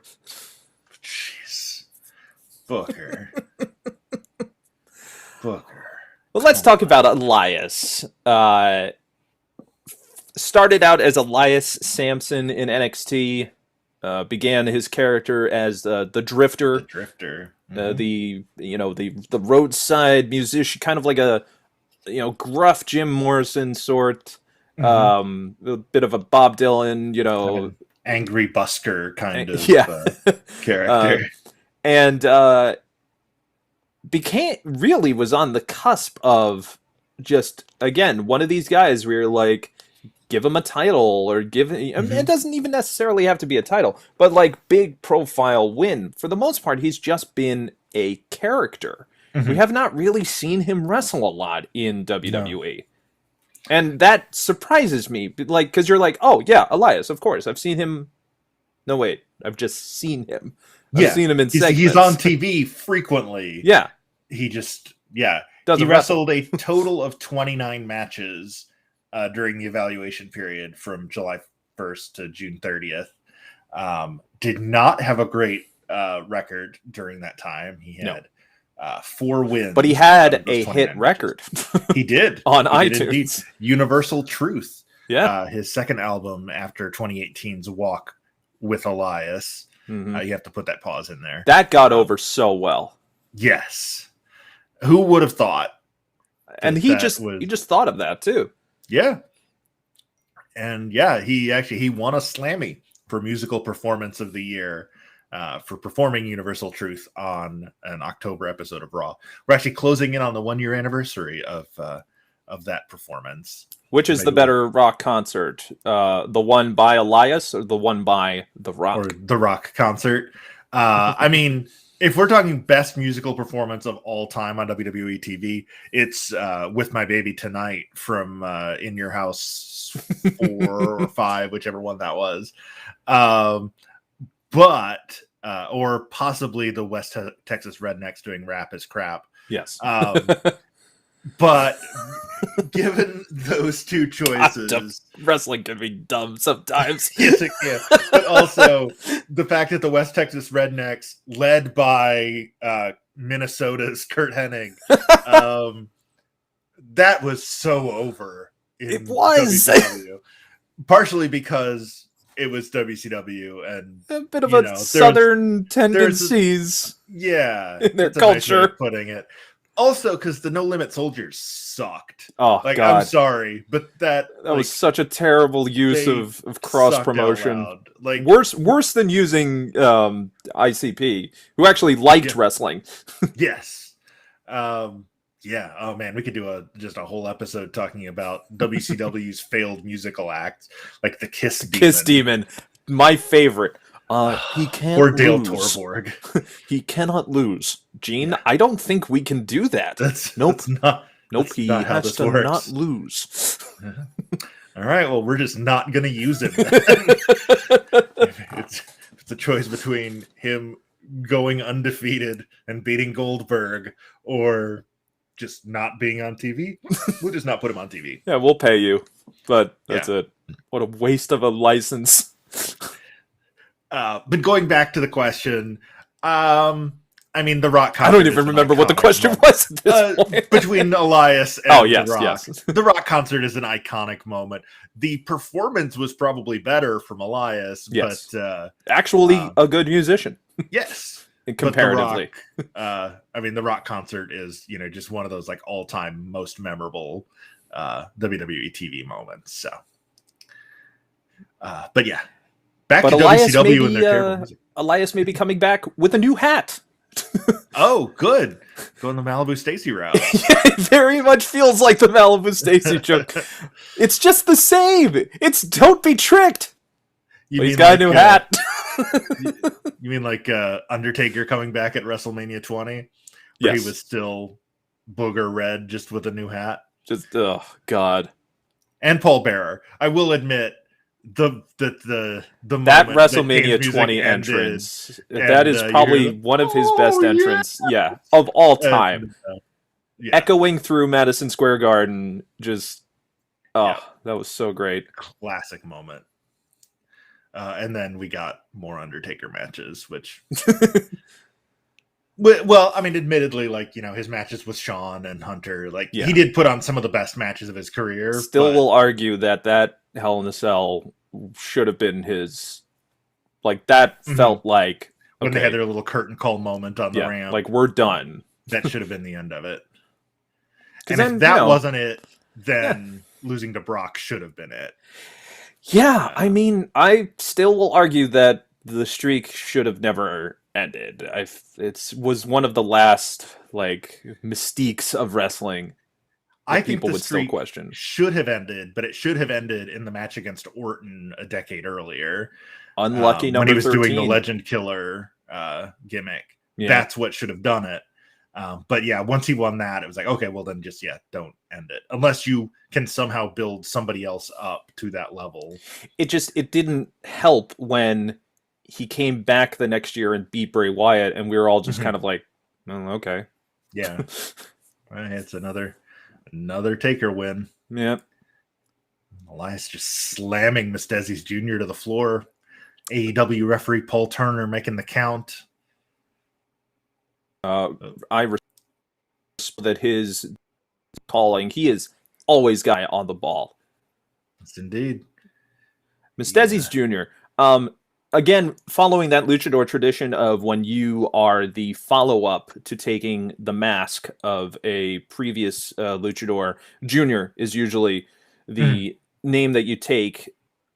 But if you look in American wrestling, sometimes masked wrestlers will follow up with a number like Mr. Wrestling number 2 or the Masked Assassin 3. Yep. The Villanos. There's an entire stable of them. That's right. And you believe there was up to 4 of them at one time. Oh! The Fisherman DDT from Mysterio. He stole it! Taking a page out of Elias's book. This is the second time we've seen this in this tournament. Make him drift away there. That Snap Rana again. You can usually tell whether someone has just inherited the mask from a mentor or whether they're actually related to the person they're taking the mask from based on the naming conventions. Yes. Junior, to us, Junior means son of. Right. But that's not the case in Mexico. Oh, going into that roll up, to just kind of popped out of nowhere. And that's You got it. Mysterio Jr. Surprise victory. Yeah, absolutely. That got me. I thought this was going to go longer. Yeah, they looked like they were settling. Way to go, Mysterio. Nice long match. Mysterio now moves on to face the winner between Moose and Zombie Dragon. Moose. If ever I can find an edit of Zombie Dragon, we will have that match. I am a big fan of Moose. I ever since that there was like a small like behind the scenes glimpse of the Global Force Wrestling that Jeff Jarrett was trying to do, and he had showed up at the tryouts, and I'm like, that guy right there, that is a marketable star. He is, and he is proving his worth in Impact Wrestling. Absolutely. But going back to what we were talking about with the luchadors, because I love the traditions of wrestling in Mexico. Rey Mysterio Jr., legitimately the nephew of the original Rey Mysterio. Yeah, but if he were to hand the mask to Dominic, and Dominic would become the new Rey Mysterio, he would not be Rey Mysterio the third. He would instead be El Hijo de Rey Mysterio Jr. Right. Because he is literally the son of. So, like, you have, Dr. Wagner Jr. is an all-time. Hey, Willie 867, welcome to the stream. Dr. Wagner Jr. was, he is no longer masked. He's since lost the mask in a Lucha de Puestas. He kept the Dr. Wagner Jr. name. He had inherited the mask from the original Dr. Wagner. His son got into wrestling and now goes by El Hijo de Dr. Wagner Jr. rather than Dr. Wagner III, because he is the son of Dr. Wagner Jr. Right. So, like when you see El Hijo de L.A. Park, that's La Parca's, the original La Parca, who now goes by L.A. Park. And we also, with current stars, we have Pentagon, Penta El Cerro M is the name that he uses in the States, but he is Pentagon Jr. in AAA. Yes. And he was Pentagon in Lucha Underground and then Pentagon Dark. Willie 867, we are doing great right now, and we hope that you are doing good too. Thank you for joining us. Be sure to share the stream. Let the tag the wrestlers who you see, and anybody can do that with all of the tags, all of the accounts that you see above. And we also have, of course, the challenge page. If my mouse would be able to get up there. There it is. If you would like to get your predictions in on the tournament, you can go to these sites below. The bracket will continually and gradually get smaller as these... we are, of course, way, way early, so there's plenty of opportunity to get in on that. We're thinking about doing prizes, of course. There may be some round 1, round 2, like some stuff that we will want to give away. So get in on it, folks. Get in on the. Finally going to attend my first ever wrestling show in November, dude. That's awesome. I am so happy that you are now able to experience. Everybody remembers their first. I still remember my first wrestling show. Talked about it last week. I hope you truly enjoy it.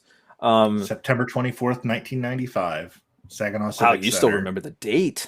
In Your House 3. In Your House 3. The very first live event I ever went to. That's Diesel awesome. and Shawn Michaels. It was supposed to be against Yokozuna and Owen Hart. They ran an angle through the whole show that Owen was stuck in traffic. And so Yoko was trying to find another partner, wound up being the British Bulldog. And then Owen showed up at the end because it turned out the reason he was late was because Martha was having a baby. So he was... It's a good excuse, if any. on his way to the arena, and they weren't sure if he was going to make it. So they brought Bulldog out because he was the third member of Camp Cornette. Well, let's get to our next match. Let's do it. To the simulated ring we go. What's the main event of your show, Willie 867? Yeah, it sounds like he's excited for this one. But we got one half of the Briscoe brothers, them boys. Mark Briscoe. Yep, out of Sandy Fork, Delaware. 6 foot 229. Oh, legitimate chicken farmer. Yes, chickens. That's our second roadkill reference of the show. The most amount of roadkill references you'll get in any wrestling show, perhaps. Probably, yeah. He's in there against Perro from the NWA, the Demolition Machine. He's frequently a tag wrestler with Odinson in the NWA. I love that name. And obviously that's Aubrey Edwards as our referee. for this match. Pero. Yeah, I mean, most of his matches this year, Axel Tischer against John Bad Bones Klinger for the. Oh, Alexander Wolf's new name, right? Yeah, it's actually, I believe, if memory serves, I think Axel Tischer is his legit name, which is just a killer name. Like, it's like so many wrestlers are just dropping to their real names, because why not? It's easier, except if you're Braun Strowman, who is now known as Titan.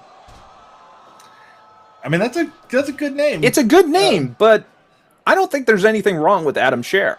No. Like, if you want to call yourself Adam Scherr or the Titan Adam Scherr, right. I think that's still a marketable thing. I don't think anybody's going to be like, I'm not scared of Adam Scherr. You go up to him and tell him that. Right, yeah. I there's a part of me that kind of wishes he had just stuck with Braun, but like B-R-A-W-N. Yeah, like B-R-A-W-N, yeah. Yeah. Just because that's, he's so known for the, Braun. That he could just, that's something he could carry over into other promotions, and that Vince can't copyright. There is but I'm sure he would try. There is a term in amongst wrestlers called the honky tonk gimmick. If you have something that you can take with you anywhere, you're set for life. Because the honky tonk man, that's it. That's all he has to be. He never has to be anything else because he knows people will come to see it. And he knows it works because he knows more than anyone how to be the honky tonk man. Yep. Fandango is another wrestler who I feel can use that for the rest of his life. Even if it's obviously he has to be under a different name, but the ballroom dancer or the fanciful dancer gimmick is going to and the Fandango point dance, everybody knows it. He's got that for as long as he wants. Yeah. Well, I mean, you were talking about your first indie show with King Kong Bundy and the Iron Sheik. Like, that's two guys that, Sheiky Baby has lived off that gimmick for 4 decades now? Forever. Now, the Briscoe brothers... as long as he can hobble his way down to the ring, he will always be able to make money off of that. Mark Briscoe is the younger of the Briscoes, right? Yes. He wasn't able to compete in Ring of Honor until he was of legal age.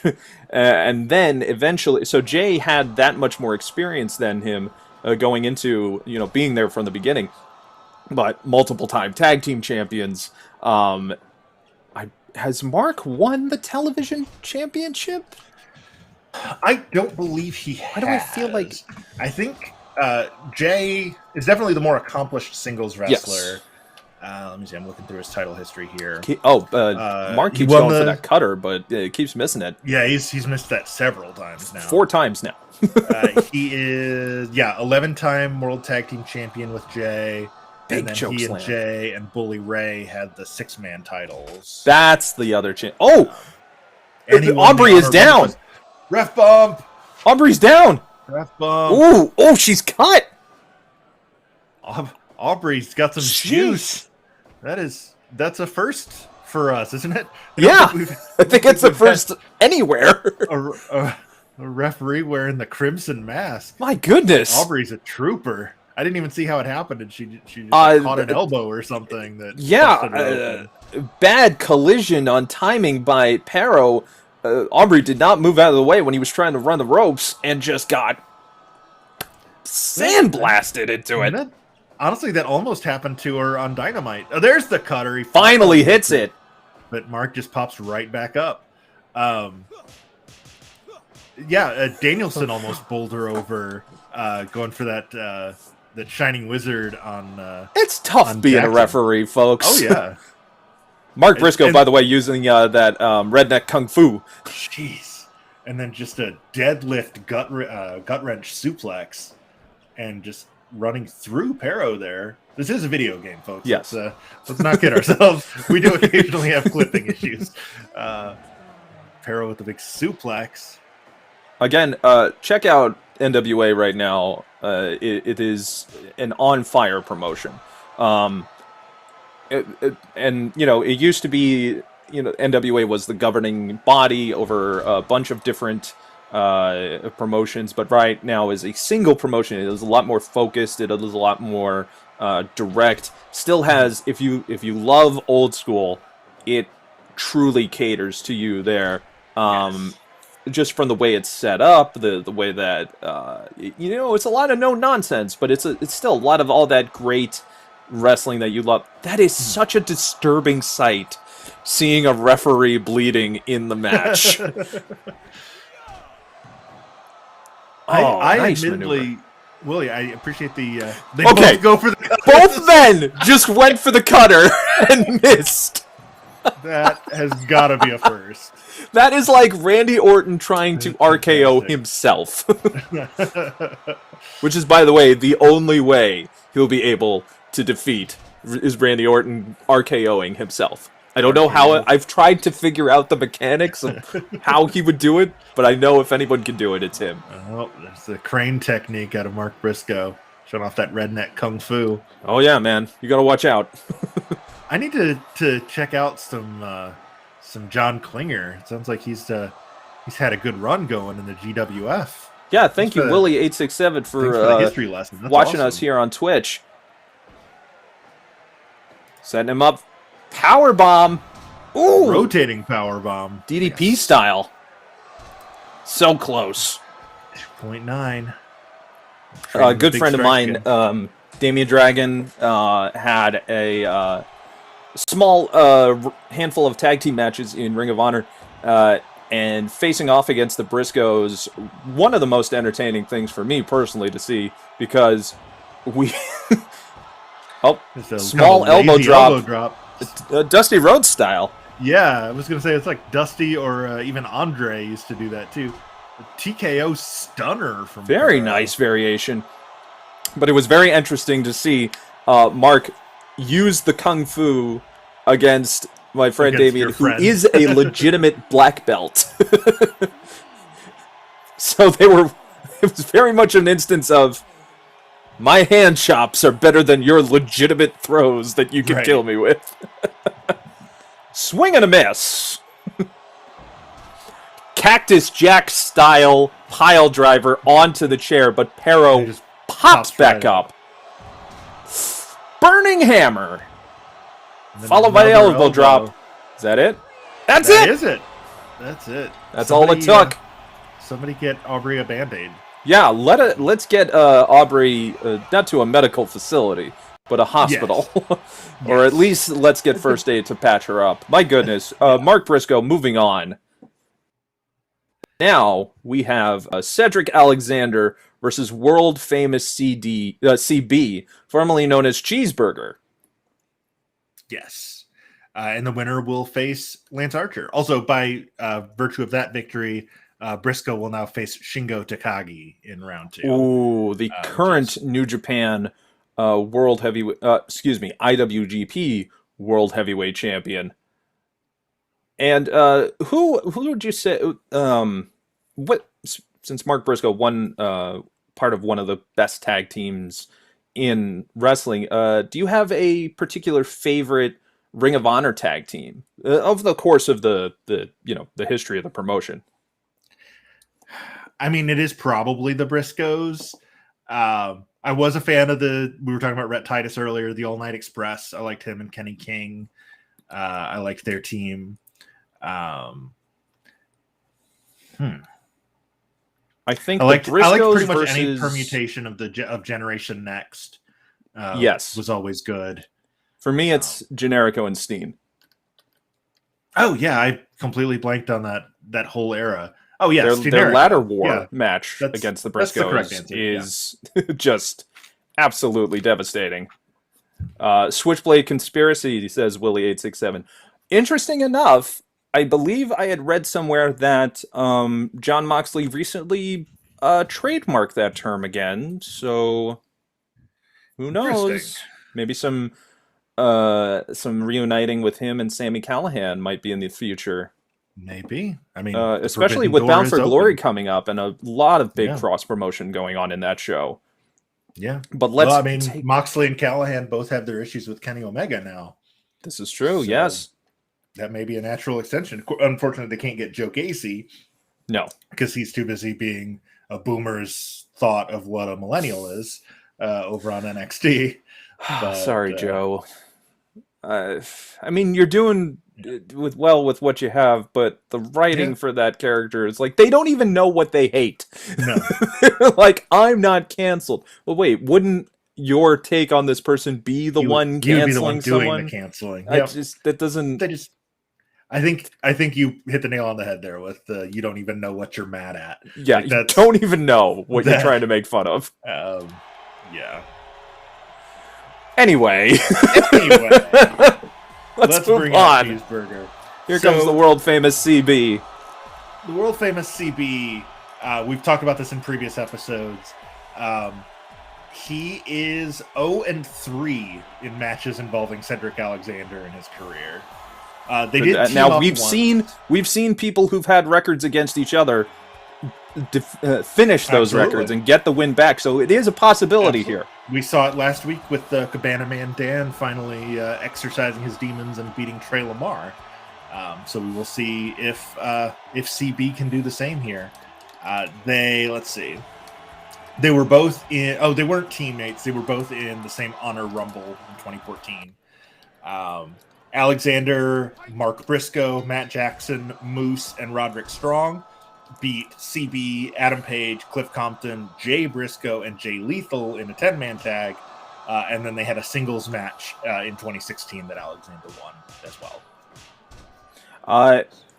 Earlier I had talked about world-famous CB. Recently at Ring of Honor there was a Pure Wrestling Gauntlet match. Now, with Pure Wrestling rules, there are 3 rope breaks that you are allowed to have.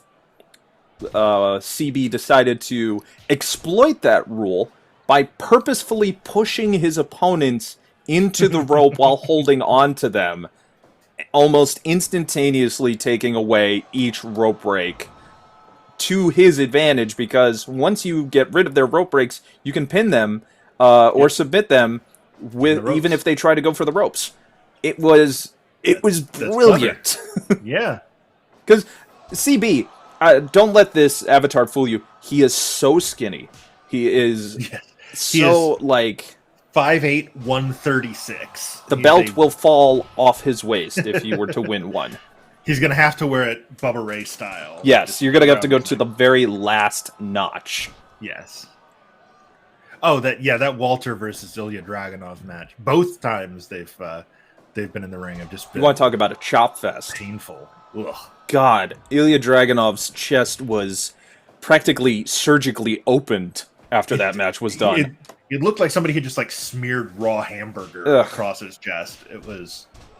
And apparently disgusting. CB and Cedric trying to go for their own competition of worst chops. Yeah, Cedric, very rarely the big man in one of his matches at 5'10", 205. He has almost a 70-pound advantage over CB in this one. A lot of people say he resembles Gary the Goat. I don't see it. No? No. A similar build. I mean... I suppose, yeah. Have you seen those guys in the same place at the same time? Unless you did not watch that episode of SmackDown. Or Raw, or whichever it was. I think he was in disguise as Gary the Goat. I don't think that was the legit one. See, I don't think... Because we're talking about, I feel like we got a Hulk Hogan, Mr. Whoa! Big dive! Hero from... and Cedric... Just whacking him with the sledgehammer. Whacking with the sledgehammer. Who put that sledgehammer there? Why do we have construction equipment underneath the ring? Who is in charge? That is always something that fascinates me. It's Swoggle. It's got to be. Oh, that's right. That's always something that fascinates me about pro wrestling is you have your ring crew, you have it set up, but they have to make sure that a certain amount of weaponry supplies are underneath the ring at all times. Not for matches that are booked or anything. Just at any time. Just in case. Just in case. Walter, with Willie talking about Walter, and Walter, if you go the proper pronunciation. Yes. if for any reason he gets, and I hope he doesn't because I never want to see anybody lose their job, but if he does get released from WWE, I think he would. It'd be great to see him back on the independent scene, of course. But Walter in AEW, with the wrestlers that they have already there, I mean, Walter versus Danielson. Look at CB get that stomp off the top rope. What is going on? CB just feeling himself here. He is flying. I think Cedric was trying to take a page out of his former NXT mentor, or in Cruiserweight Classic mentor, Triple H, with that sledgehammer. And then the big running knee, that Harley Race knee. Nice flip drop kick, a bit of a moonsault drop kick of sorts. Yeah. Paul London would be proud. Oh! That sit out. An elevated kick, the kick to kill from Cedric. Is that enough? Yeah. No, it is not. Oh, countered that Hurricane Rana attempt into a bridging powerbomb. Not enough. Like sort of the anti-Kidman there. Cedric, not a stranger to backbreaker variations. Oh no, not at all. I mean, his lumbar check is one of the. I think CB just knocked himself out. I think he might have. Yeah, he not great ring awareness there from the world famous CB. That may have been a little too overzealous and exerted himself. Yeah. But here he goes again with an elbow drop right across the back. Man, CB, let me tell you, it's part of Shinobi Ninja Squad. Yeah, which is just a fantastic name, especially if you're just, if you love anime. CB is a living Avatar character. Yes. Yes, he is. But now he's the world famous CB. Catches him in the leg lock. He tried to throw a kick, and Cedric was like, nah. Cedric does know how to... Oh, nice cutter there. Kojima style cutter. Cedric can tangle you up too. He's not. Oh, absolutely. He knows how to strike. He knows how to high fly. He knows using his strength for all the reverse Pele kick. But yeah, Cedric again, a 5-tool player in my opinion. Mm-hmm. Going up top, and of course we institute a 5 count by the refs, going Bill Watts style with that. That's right. But we have not banned going over the top rope. No. Which is such a weird rule, like, just in general. Yeah. Big German, but he's just all up in the ropes. Walter is also a big German, I believe. No, wait, no. He's a big Austrian. I think he's Austrian, yes. Axel Tischer's a pretty big German. Yes. Another Kojima-style cutter. Who's got the best cutter? For me, it's still DDP. Yeah. Just because of the ability truly to live up to, can hit it out of nowhere with just the variations of suplexes. I understand that the out of nowhere gimmick with Randy does come, with the suddenness of it. Yes. But the ability to turn any move into a diamond cutter does speak for itself. Yeah, for me, it would take something really impressive for anybody to ever unseat DDP for me. Because Kojima's cutter is great, the RKO is great, but Gun just stun. the fact that literally anywhere in the ring at any time, the diamond cutter is a legit threat. And all I it like takes is the one. idea of him passing it down. But I wish they had picked somebody other than QT Marshall to take it. Yeah, I like QT Marshall right now with the Tony Soprano thing without being Tony Soprano. I'm looking at you, Just Tony in time D'Angelo. For the many saints of Newark. Yeah. He's from Freehold, which is not too far from me, I believe. I've lost my train of thought, but this match has been fantastic. You were talking about QT Marshall. Yes, QT Marshall. But right now, going for that stomp again. Oof. Ooh, special sauce on this CB. That's the elbow. The stomp. That's 2 all-beef patties right there, right across the back of Cedric Alexander. Got him a real tickle World famous CB. He actually faced off finally against his trainer in Delirious at Ring of Honor. Super kick from Cedric. I believe he suffered a loss in that Gauntlet match from, you can't outmaster the master because they will teach you everything you know. El Escalero into the pinning combo. That's enough. Whoa! Cedric with a quick. Good job showing off that technical skill with that tie-in, that roll-up. Certainly not the surprise roll-up, though. As we love to let everybody know, there are 2 finishers that no one will ever see. The surprise roll-up, and of course, the distraction, where you forget everything about how to be a wrestler. That your rival exists. Yeah. Yes. Just the awareness is a finisher move. As soon as the music hits, it's like, oh, right, I hate that guy. That's his music. We've got coming up now. Completely on my opponent. We've got coming up now 2 New Japan talents in the form of El Phantasmo and Tonga Loa, both members of the Bullet Club. Tonga Loa, one half of the Gorillas of Destiny, who are managed by Haku, one of the scariest men in pro wrestling. Literally I legit bit a man's nose off. Yeah, that is not a joke. Folks. No, that's not a gimmick thing. That's a thing he did. He did that once. It just Haku, my God. I have met Haku at conventions. I have not approached him legit out of fear. I respect the man. I love his work. He scares the bejesus out of me. Even when he showed up on Dynamite in that tracksuit to manage Hikuleo, like, still looks scary. He's still scary in a tracksuit.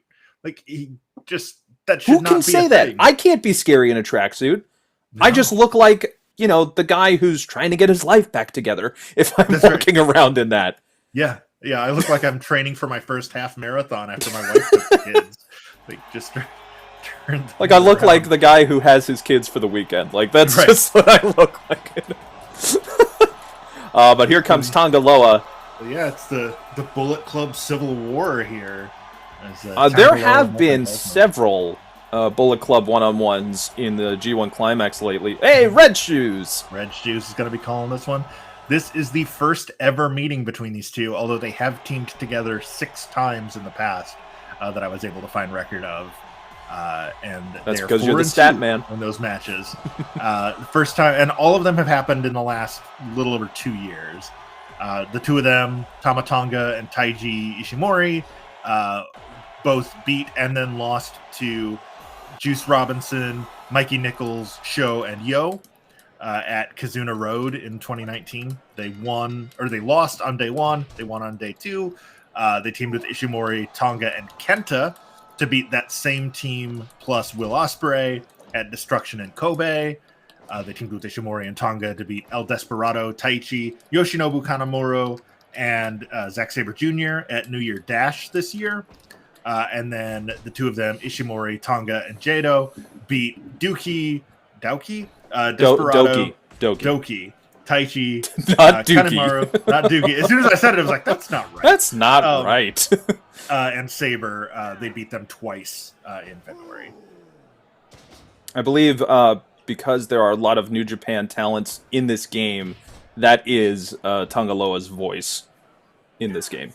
Yes. Yeah, I believe most, if not all, of the New Japan guys have their voice in it. You will see when Kenny Omega makes his first appearance in the tournament, you will hear him, well, if he pulls off the move, you will hear him say, You will not escape. Will not escape, yeah. And he will also bang when he does the finger guns. El Phantasmo always lives up to his name. I have... The smoothness of his springboard moves always impresses me. Yeah, absolutely. Phantasmo is one of those guys that when you think about... Well, I mean, even when you think about Bullet Club, Phantasmo is probably not among the first 5 names you think of, but No. also it's really hard to think of like a bad El Phantasmo match. Recently, Phantasmo has been showing up with Bullet Club members over at Impact Wrestling. Yes. Having now that they have Chris Bay and Jay White, the current never openweight champion. Yep. Phantasmo making a mark in the X division naturally. Of course.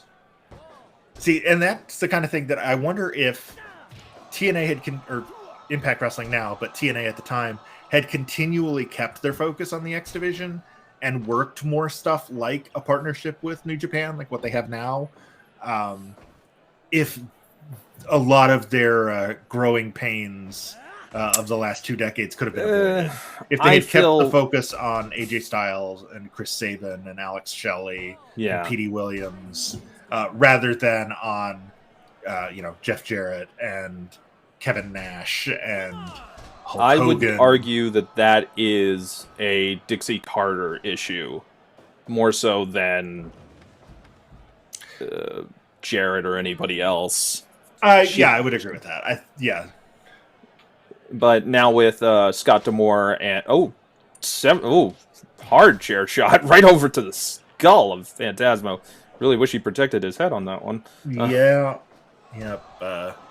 Cody's watching. We do not condone wincing over the head chair shots. No, we are very much in the get your hands up school. I believe Phantasmo will be fined for that. Tongaloa will be fined for that. We'll have to talk to the championship committee in the back.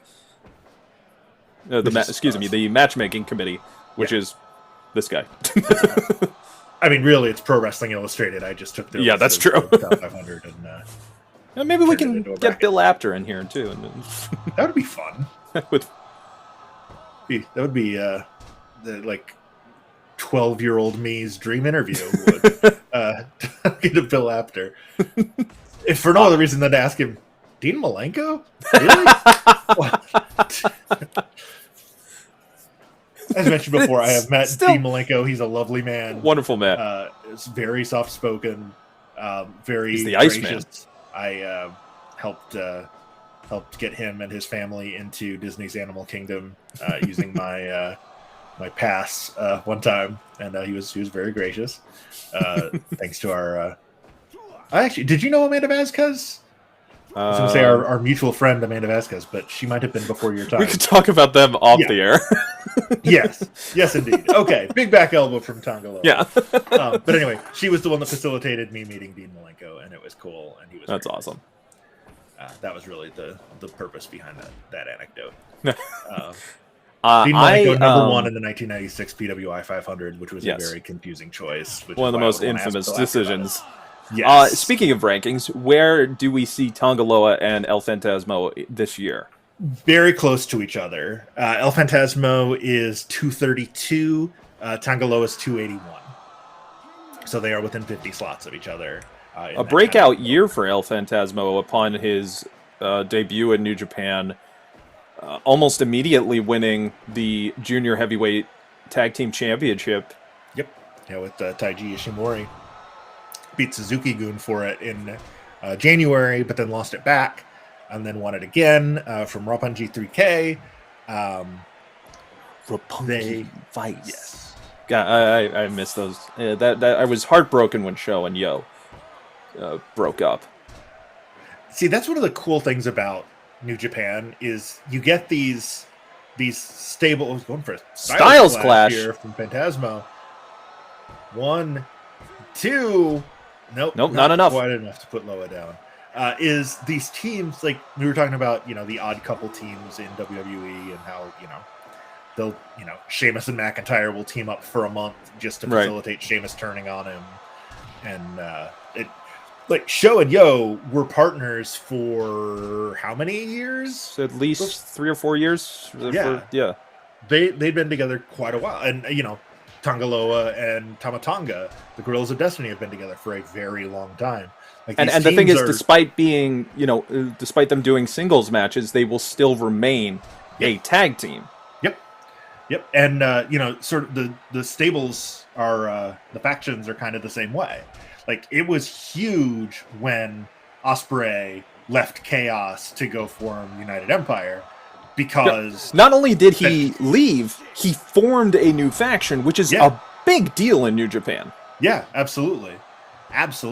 Like when you look at the people that have their own factions. Thanks, Willie. Thanks for popping in. Thanks for the follow. We'll appreciate hanging with us, Willie. See you next week. Oh, Phantasmo with a little Kenny Omega finger guns there, and then the kick to the back. This move always significant for Bullet Club members, signifying that they're ready to end this match. That's right.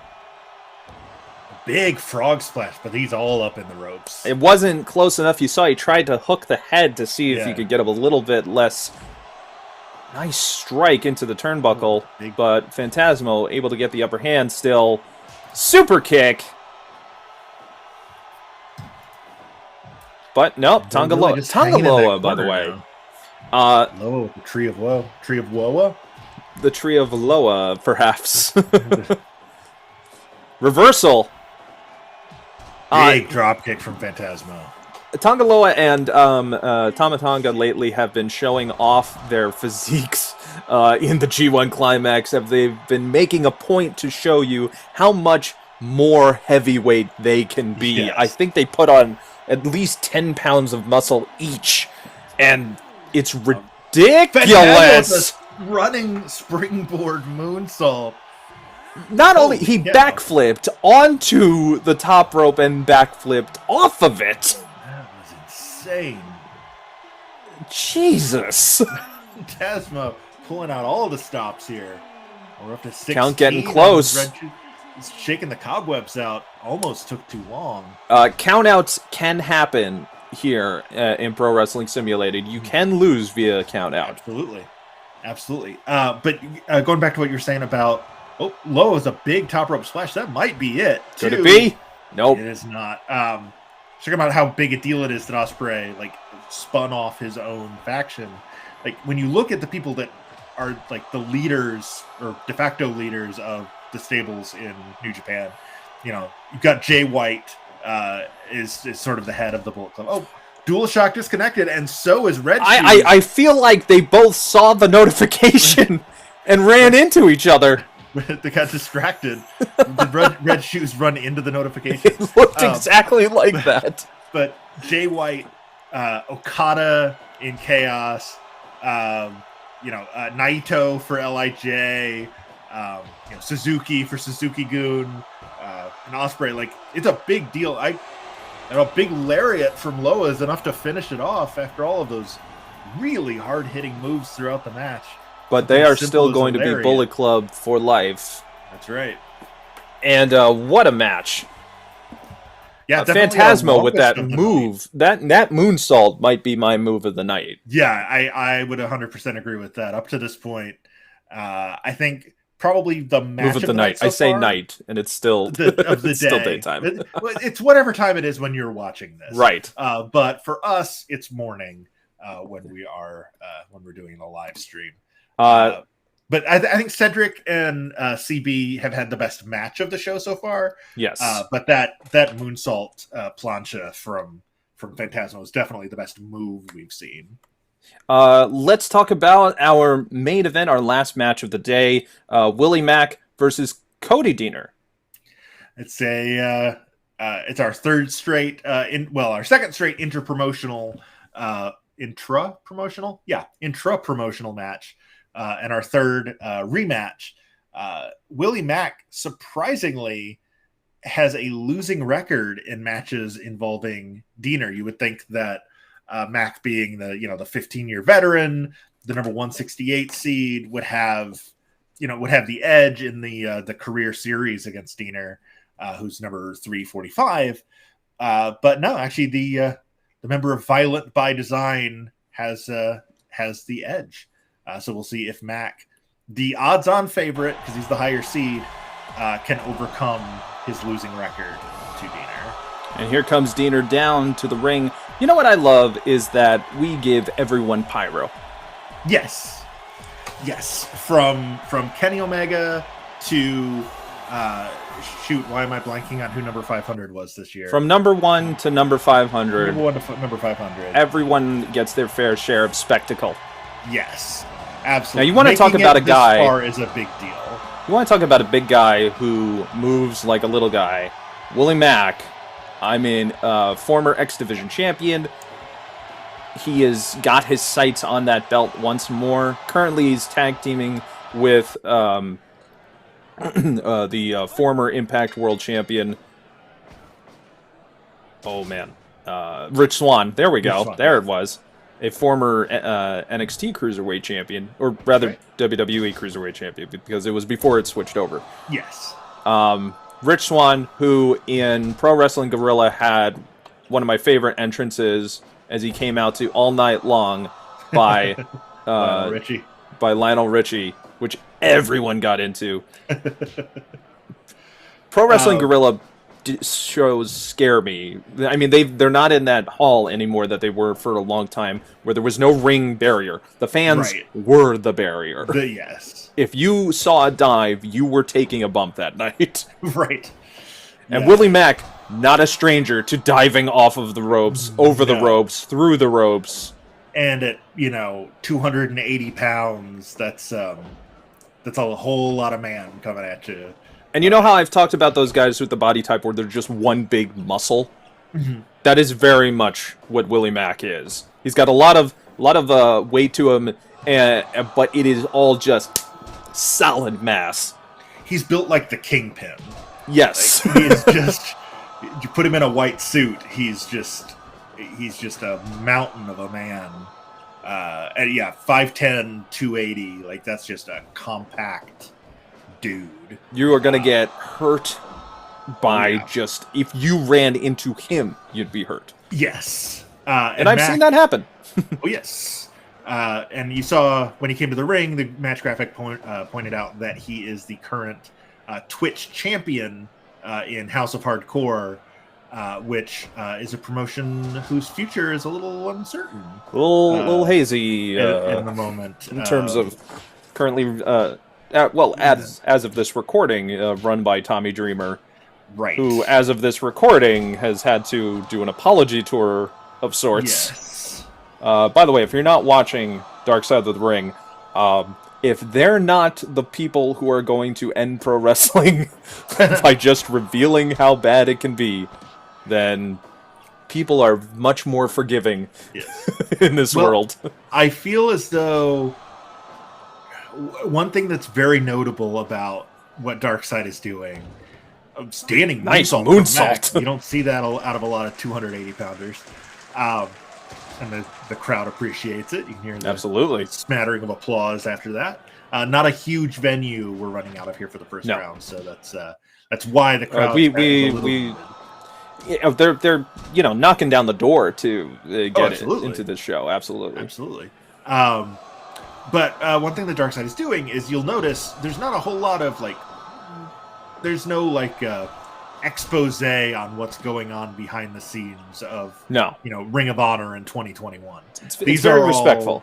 Yeah, and for the most part, big frog splash for Mack. For the most part, wrestling has kind of cleaned up its act over the last 5 to 10 years.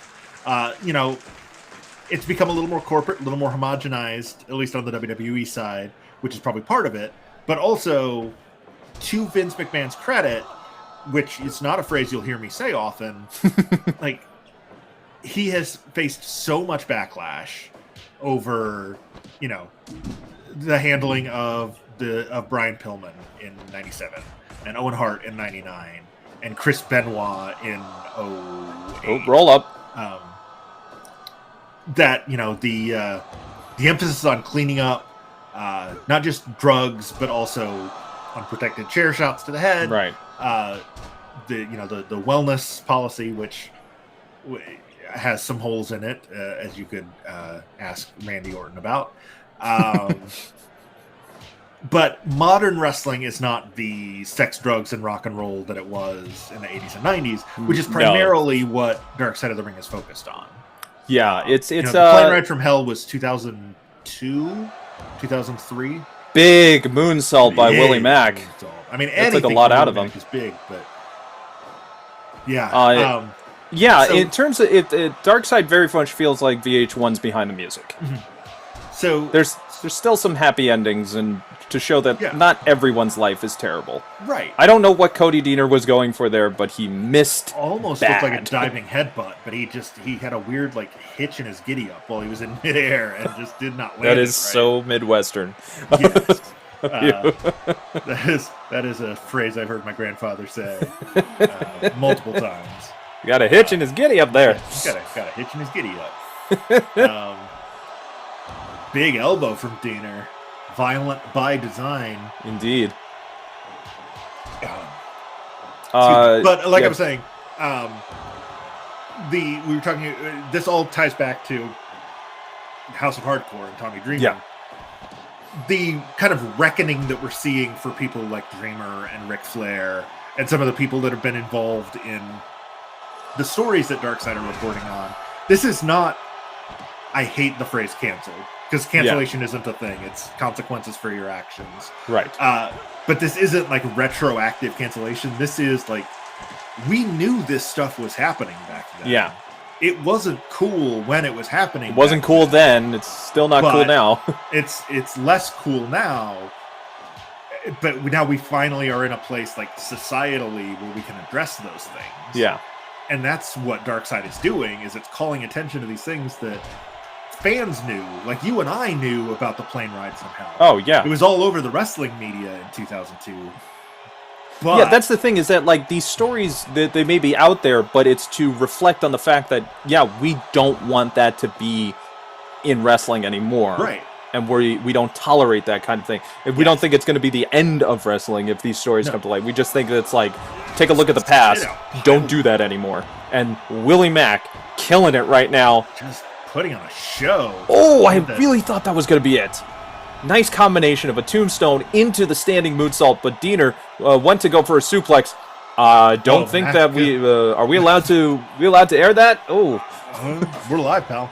Back suplex from Mack, but Diener's the first to his feet. Mack, for all his muscle and his cardio is fantastic for a man of his size. What's Diener doing here? Oh, a huge cross body over the top rope. Superman style, throwing himself in a dragon. He literally just NBA Jam style flew over the ring. Sit out tombstone on the floor from Mack. This could be our first countout victory. Brian Hebner's up to 14. What's Diener doing? Diener. Use of the chair. Right to the midsection. First connected chair shot we've had. Oh, Hebner, across the back. Hebner giving him the 5 count to drop it. He has till 5, ref. He does have till 5. 4. See, that's again weird. Using that ref's discretion. Another that chocolate thunder sit out pile driver followed by the moonsault. I think that was it. That's it. Despite 3 chair shots, he was able to get that victory. Willie Mack picks up his first ever singles victory over Diener. They've been in a bunch of tag matches, but the only time they ever had a singles match was 3 months ago at Impact Homecoming. And Diener won. Mack avenges that loss and now moves on to the round of 256, where he will face the winner between The Miz and Sal Rinauro. Well, let's take a quick rundown of our matches for next week. Next week. Excellent. Let me pull up next week's card. And by the way, thanks everybody for watching wherever you've been watching from. Yes. As mentioned, Forastero will be facing Joe Doring. I also want to point out next week is episode 5. And because there's an uneven number of matches in round 1, I have set it up so that every 5 episodes, there will be an 11-match show instead of 10, like what we've A little bit of a bonus. So next week, we'll have a bonus match. So it'll be an 11-match card. Forastero against Joe Doring, Harry Smith against James Storm, Keith Bearcat Lee against Akira, Daniel Garcia against Griff Garrison, Angelo Dawkins against Chris Adonis, Shotaro Ashino against the aforementioned Matt Cardona, Rey Escorpion against Murder Clown in an all AAA matchup. Ooh, we finally get one of the clowns. Yes. Kaito Kiyomiya will take on Kylie Ray. Kushida will be against Taiji Ishimori. Nick Gage will be against Brett Eisen. And L.A. Park will take on Alex Reynolds of Dark Order. It's going to be a hell of a show. That's a great show. It's a great lineup. We would have had Jonah Rock against Omar Amir, but I can't find an Omar Amir edit. We would have had Jeff Hardy against Prince Ahura, who I can't find. Dragon Lee against Jaden Newman, who I can't find.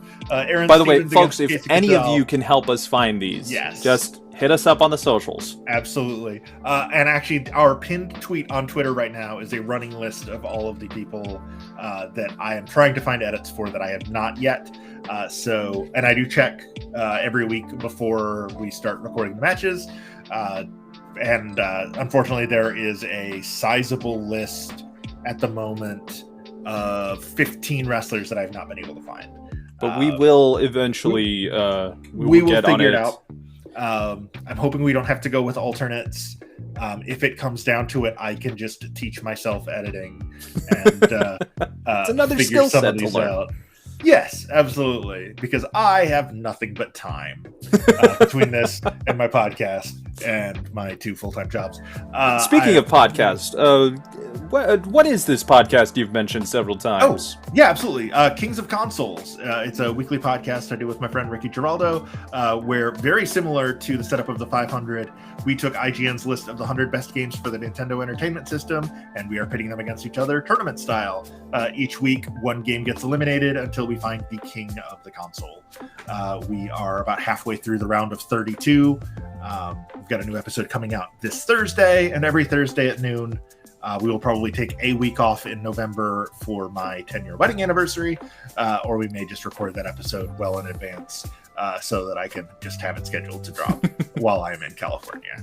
But yeah, it's a lot of fun. Yeah. It's kind of similar vibes to this, although we don't play the games in real time. We play them in advance and then talk about It'd be very hard to play the total game and give a rating afterwards absolutely. in real time. And we do limit ourselves to 1 hour with each game each week. So some of the games, we're now into the 3rd round, so some of them we have played for 3 hours. So we just kind of talk about the games cumulatively, and we're at the point now where it's like, well, does this game really belong in the Sweet 16? Which has led to some kind of shocking upsets. Like DuckTales got knocked out in last week's episode. I was shocked. Bubble I was Bobble legit beat shocked. DuckTales to advance. It's one of my favorite console games ever. It's a fantastic game. Capcom could do no wrong during that era, but we thought Bubble Bobble was just a little more innovative, the replay value was a little bit better. And so debatable, but that's the whole point. That's right, and that's what we do every week. Is we post polls on all of our social media where we ask for listener input, and then basically it's a best of 3 between Ricky, me, and the internet. Whichever one gets at least 2 votes advances to the next round. So check that out on Thursday. Check this out every Sunday, because we will be back and here every I Sunday am morning. going to be launching a brand new series coming soon, a D&D real play stream called the Wayfinders so Guild.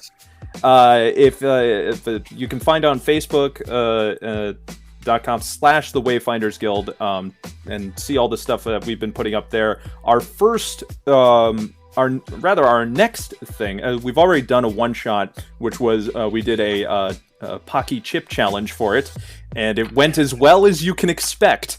But our first truly official one-shot will be coming up, called The Legend of the Phantom's Mansion, which is a bit of a love letter to my favorite Central Florida theme park haunted house and the many variations it has all over the world. Welcome, foolish mortals. Yes, that's the only thing that I've been using. Other than that, gotta dance around the copyright. But thank you for watching Pro Wrestling Simulated. Be sure to follow us online. Everything is at PW Simulated. If you want to help us out with finding those the different wrestler cause, as I still call them, the CAWs, please tag us, help us out. Thank you to everybody watching online. Remember, this episode and all of the matches will be available next week on our YouTube. I've been Mike. That is Pat the Stat Man. And we will see you next time on Pro Wrestling Simulated the 500. See you next week. See you guys.